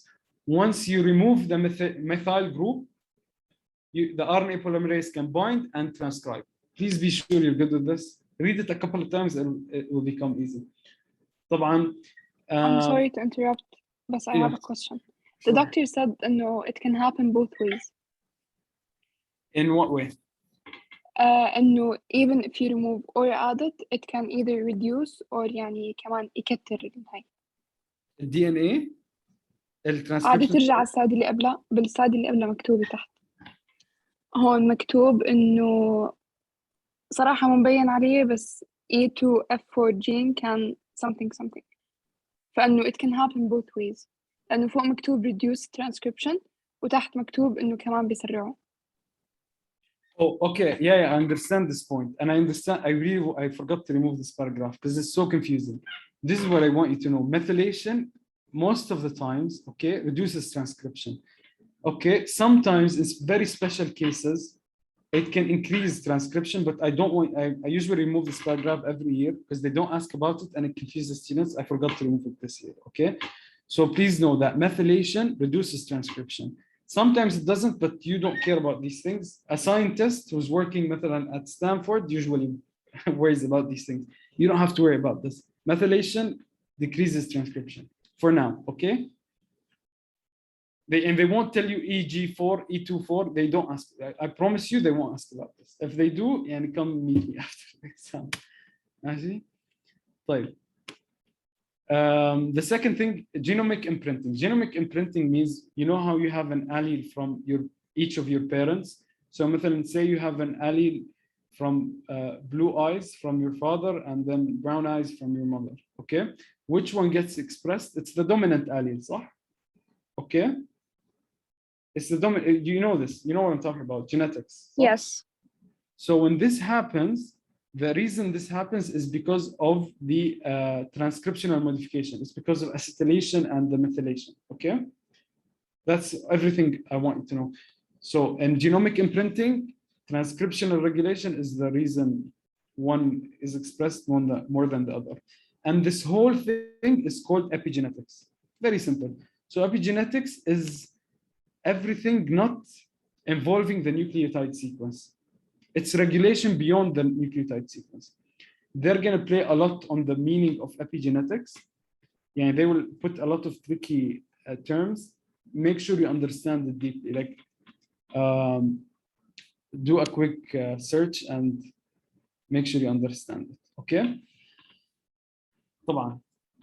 In a prokaryotic cell, remember when I said it binds to the 5' cap and it makes a single protein, a single amino acid chain. In a prokaryotic cell, different ribosomes can bind at different sites. What I mean by this is that here, مثلا, you have a methionine, and here you have a methionine, and here you have a methionine. One ribosome comes and binds here to make one protein. A second ribosome comes and binds here to make another protein. And a third ribosome comes and binds here to make a third protein. Each part is called an operon. Okay? Makes sense? So you have a promoter here. You have a promoter is an area where the transcription factors bind and cause transcription, sorry. Okay? So in the prokaryotic cell, you have multiple. In the eukaryotic cell, you only have one. So each mRNA codes for one polypeptide chain. In a prokaryotic cell, each mRNA can code for multiple polypeptide chains. Okay, it's not that important. Type. Now let's talk about this because this is an area of confusion and it's very important. So you have, أول issue I want you to define the following. Exon, okay, exon is an area, it's a coding part of the mRNA, okay, that gets involved in the final polypeptide chain, or that's going to form the mature mRNA. Let's go 1 second. طبعا. Yes. So you see this part, you see the yellow part here. It's a brown yellow part. This is an exon. This is an exon. This is an exon. Okay. The intron is a non-coding part. It's just there for being there. Okay. Once the DNA is transcribed, you get this immature mRNA that has introns. This intron will later get removed and the exons will be added together, forming the mature mRNA. Makes sense? So in a DNA, you have a lot of introns or non-coding. Non-coding means they won't get translated. Okay, they get removed before getting translated. So let's go back to this part. So you have a promoter region. This is a gene, okay? This is a gene. You have a promoter region. The RNA polymerase binds to this promoter region, and then it starts transcribing, okay? This is what usually happens. Given that the histones are acetylated, given that the what's the other one? That the DNA is not methylated, okay? The RNA polymerase will bind and start forming the mRNA. This part is the intron. It will still get transcribed, but it will not get translated. Now, the RNA polymerase can be affected by regions that are far away from the promoter site. So in this case, it's an enhancer. An enhancer is an area of a DNA that stimulates the RNA polymerase to make more RNA, okay, mRNA. Sometimes it can be a silencer depending on the gene, okay? It varies based on the gene. The silencer binds to transcription factors and it decreases the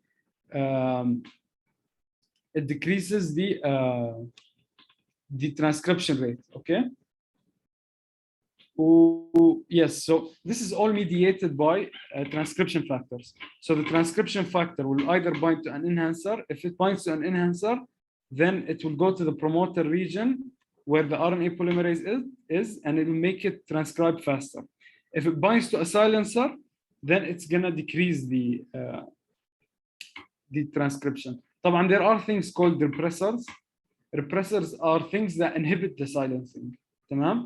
So this no longer will be silencing, and you'll get transcription. Makes sense?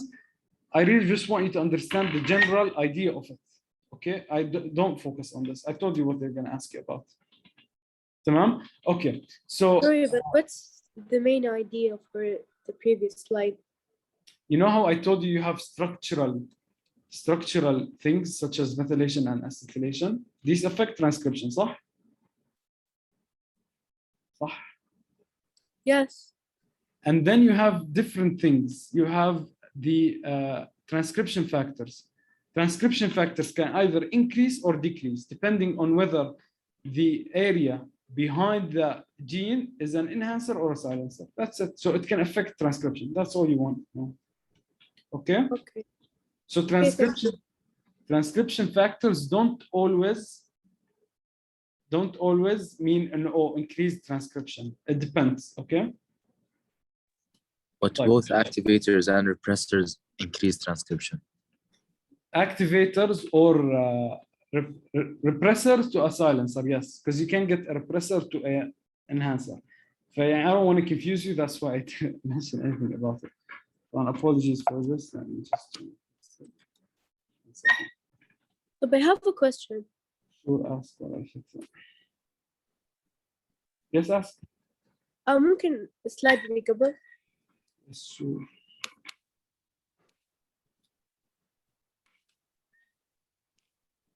Yes. يعني الريبريسر wait. يعني لو ما في ريبريسر هل بيكون يعني كيف بيأثر على الترانسكريبشن activator؟ إذا ما كان في repressor, you have a silencer working, صح? The silencer will bind to transcription factors. The transcription factors will bind to the RNA polymerase, and it will inhibit transcription. The repressor binds to the silencer. Now you don't have anything silencing. So the RNA polymerase works, okay?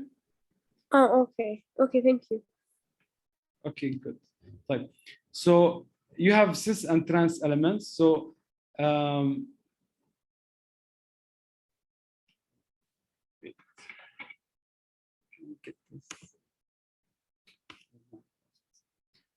so you have cis and trans elements. So cis factors are mechanisms that affect gene expression only on the same chromosome, while trans factors affect both alleles. So cis elements are found on the same, like you see this one. This is one chromosome, okay? Tamam? So the enhancer is on the same chromosome. This is called cis, okay? And then you have trans. Trans is when you have this chromosome, and then you have this method. This is a second chromosome. The silencer here is affecting this gene. This is not important at all. Okay. But what I want you to know is that these things are located at the distal region from the promoter region. Okay. That's all I want you to know. And they mentioned there's a specific site. Yes, this is exactly what I want you to know. So the promoter proximal regions, they are 200 base pair away. So this is the region. This is the promoter region, sorry, where they, let's go back to slideshow.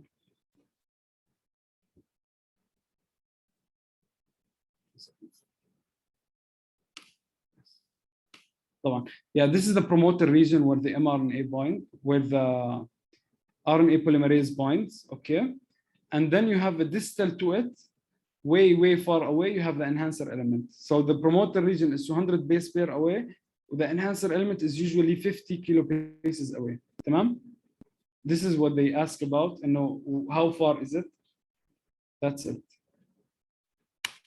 Okay? So, and they usually bring these slides. This is not important at all. Tamam? So I told you, you have the enhancer or the silencer. They bind to the transcription factors which affect the RNA polymerase, which determines the speed. Okay. Now, when the transcription factor binds to the DNA, there are two parts to it. The DNA binding part, okay, it binds through something called zinc finger, and then you have the activation domain. The activation domain binds to the RNA polymerase. The zinc fingers bind to the DNA. How do they ask about this? Which they want to ask you about this. But if they are going to, they will say, okay, the zinc fingers are involved in which binding? It's usually the DNA binding, okay? While the activation domain binds to the RNA. Makes sense? RNA polymerase. It doesn't.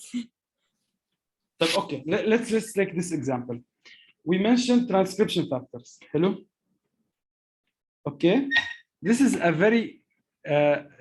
a good example of a transcription factor. Cortisol, okay, will enter the cell. It will go to a part of the DNA. This is not in the enhancer part of the DNA, okay? Then the cortisol is a transcription factor. The cortisol plus the GRE, this whole thing, are going to go to the RNA polymerase of this gene, which is PepCK, and they're going to increase transcription. Okay? This, you see how the cortisol is binding to the GRE? It binds to the GRE through zinc fingers. Simple.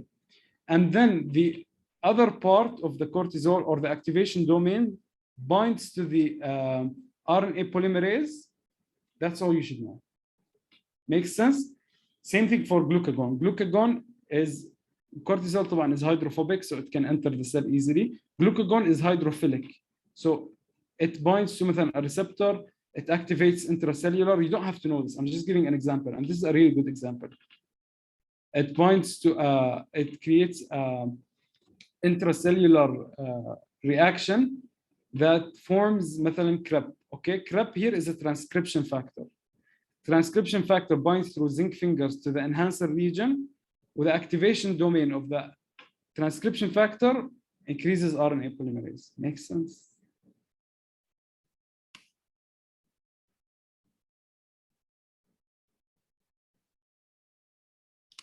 Makes sense to the person who asked? Can you repeat this once more? So you have a transcription factor, okay? This transcription factor can either be in this case, it's any protein or any substance. In this case, it can be cortisol or CREP. CREP is produced through a mechanism that you don't have to know at all, okay? Through glucagon, okay? But both of these are transcription factors, and they're binding to an enhancer. So you see the GRE and the CRE, these are enhancers, okay, or enhancing regions of the DNA. We said they're 50 kilobases away from the gene, okay? So they bind to the CRE and the GRE by zinc fingers, okay? Or they themselves have, apart from zinc fingers, they have an activation domain, which is seen here. they have an activation domain. This is مثلا cortisol. This is cortisol, okay? So this activation domain will bind to the RNA polymerase on the gene and increase translation and transcription, apologies, okay? So the role of transcription factors is either to increase or decrease transcription. This depends on whether the control unit is a silencer or an enhancer. That's simple. Now they talk about this example about how they regulate gluconeogenesis. When you have a lot of Pepsi K, you're producing more glucose, basically. You don't have to know this at all. You will take it in MOL 2, okay? So you skip the following slides. This is cortisol, this is glucagon. Fine. So we've talked about transcriptional regulation. We mentioned transcription factors. We said how do they bind. And we talked about DNA histone acetylation and DNA demethylation, okay? If you want to turn off a gene, you methylate it, okay? And we said this is important for imprinting, genomic imprinting. So now we're talking, okay, we have the immature RNA with the exons and introns. Now let's see what will happen to it. Yes. So yeah, this is the DNA. It has this is an entire gene of troponin. They gave you an example, and it has 1 exon, 2 exon, 3 exon, 4, and 5. Between them, there are introns. Introns are still DNA. In this case, it's DNA, but it doesn't code for anything. Tamam? Then all of this gets transcribed, and it forms a primary RNA. Or an immature RNA, mRNA, okay? Because it has introns. This RNA will undergo a process called splicing. This is important, okay? Splicing means it gets cut off. The exons get added together. So they can be added as 1, 2, 3, 4, and 5, or they can be added as 1, 2, 4, and 5, or as 1, 2, or as 3, 4, 5. So these are different ways a gene can be transcribed. And this is an example of post-transcriptional regulation. Makes sense? Yes. Just one question, please.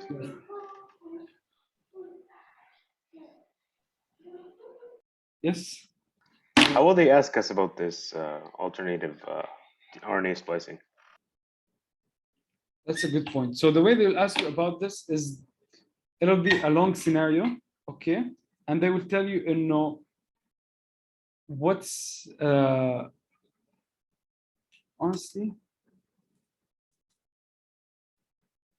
I don't know how they'll ask you about this, but it's important. It's very important. I can't remember a single question that came to us, and no specific question that came directly to it, but yani questions from it. Hello? I can't remember, but yani give me some time, I remember. Like, so we've talked about that mRNA degradation is another way. So splicing is when you shape the mRNA sequence into a certain form. And then mRNA degradation is what determines, okay, you made the mRNA, the mature mRNA. What determines if it stays in the cytoplasm for 1 day or if it stays for 16 days, okay? It's the untranslated region in the 3' end, okay, of the mRNA. So you see how we have an mRNA here. This is the 5' end, this is a 3' end. This yellow part is an untranslated region, okay? This part won't get translated, but it won't undergo splicing. It stays there. This part has a certain code. So C, C, C, G, G, it has a certain code, okay? This code will determine if it gets degraded longer or it will be degraded immediately. So the way they ask you about this is, they'll mention the mRNA was degraded fast. What's the reason? It's due to the UTR, or the untranslated region, at the 3' end, not the 5' end, okay? And then what determines if this mRNA will get translated, okay? When the mRNA comes, some proteins might come to the 5' end or the 5' cap and inhibit the ribosomal RNA or the ribosome from translating it, okay? When this happens, you will not get translation, and it's another way of regulation. Okay, we have an example here. I'm going to explain it quickly because sometimes they ask about it, but not usually. So you have here something called an IRE, okay, IRE binding protein. So this is a protein that binds a region of the mRNA and it makes it in this specific shape, okay? When it's in this specific shape, you will not get this mRNA translated, okay? So you will not get the ferritin protein, tamam? When you have a lot of iron in the cell, that means there's a lot of iron. That means you need ferritin. Ferritin is a protein that binds iron usually to inhibit it from increasing. So the iron will bind this IRE binding protein and the mRNA will become straight, as you can see. This allows for its translation, okay? Now you're making ferritin. Ferritin will further continue and gather up all this iron to prevent damage of iron in the cell. So this is an example of initiation of translation, okay?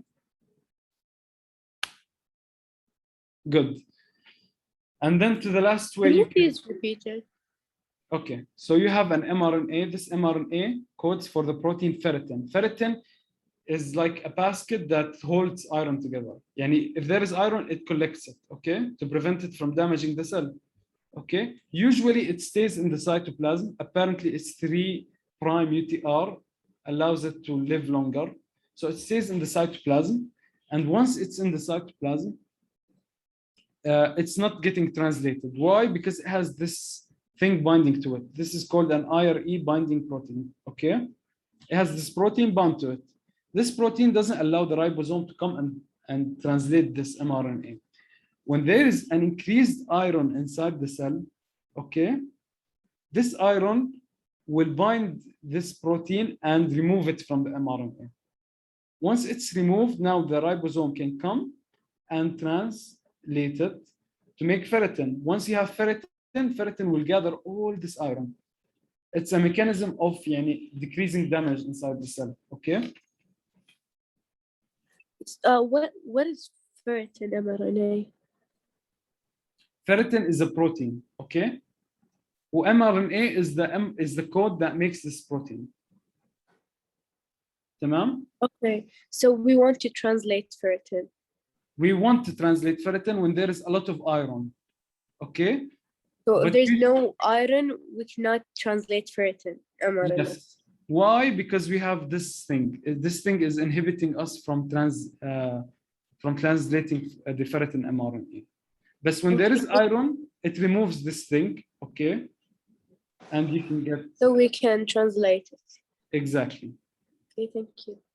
Perfect. طبعا, you have the last thing. Now we said we have mRNA. We have tRNA. We have rRNA, صح?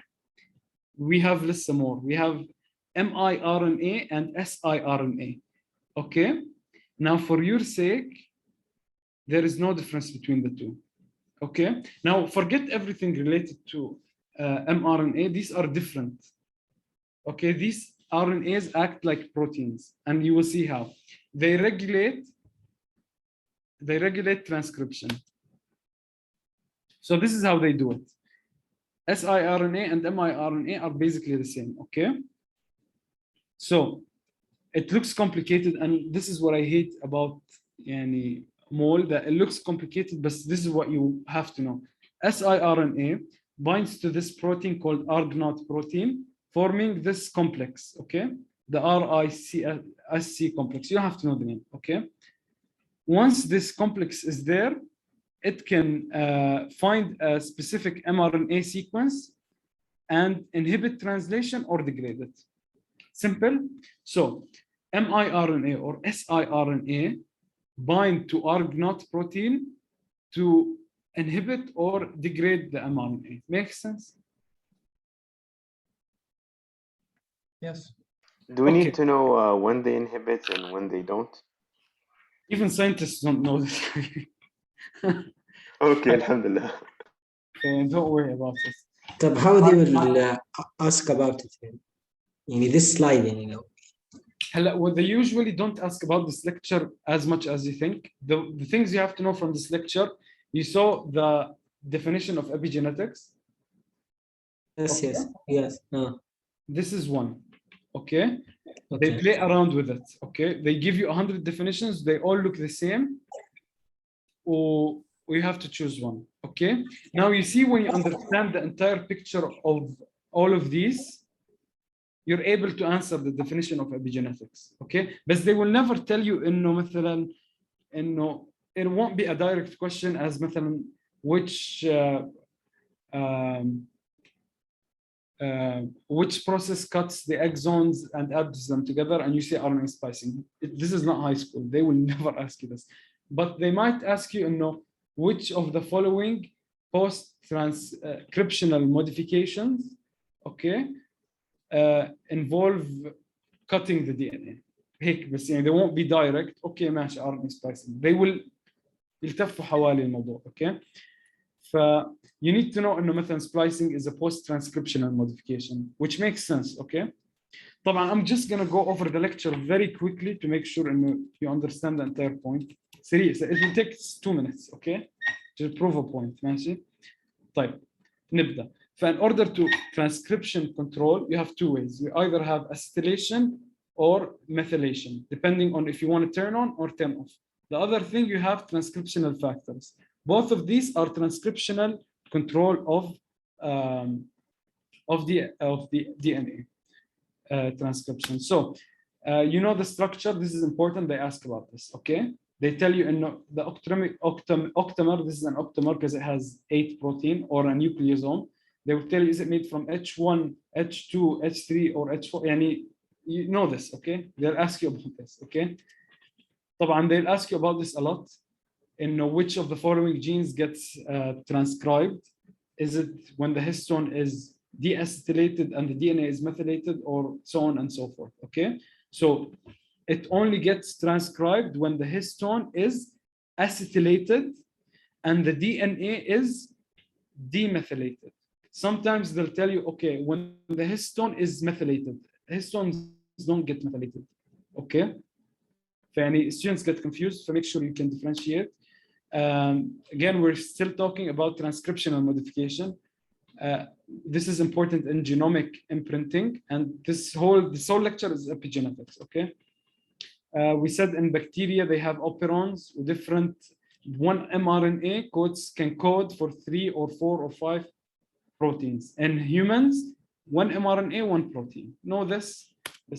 Probably not. This is pretty confusing for everyone. You have either a silencer or an enhancer 50,000 kilobases away. Okay.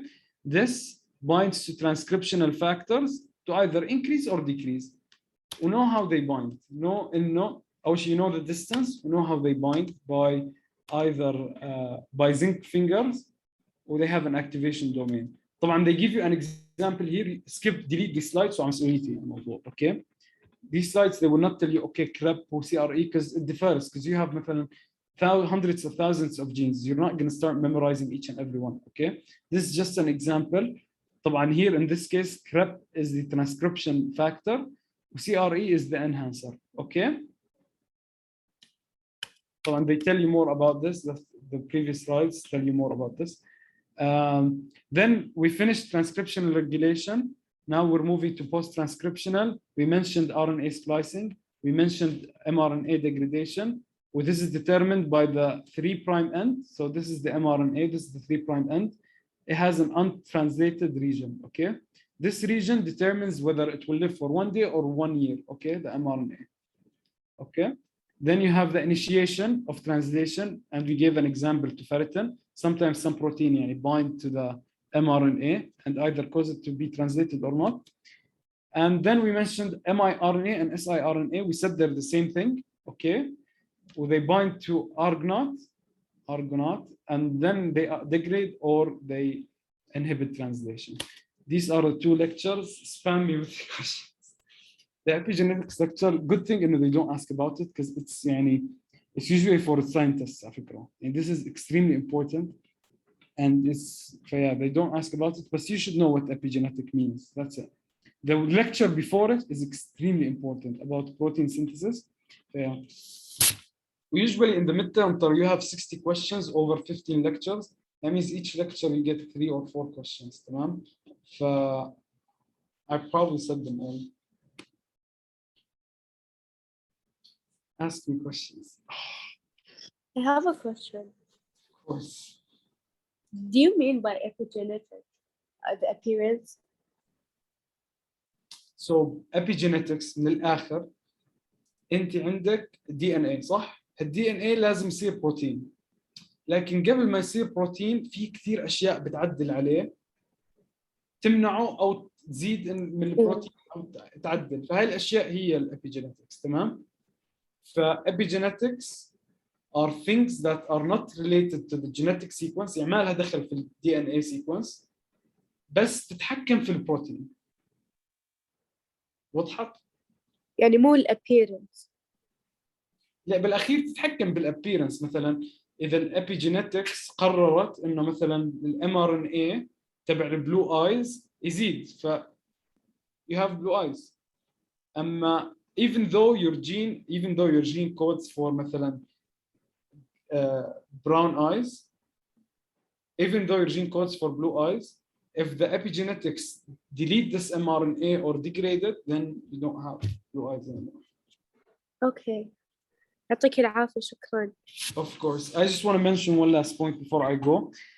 Please, anything you struggle with, feel free to email me or stop me when I'm walking in the university and ask me the question. I'm really happy to help with more questions. Well, good luck. Make sure to approach it as something that's easy. It will be easy, inshallah.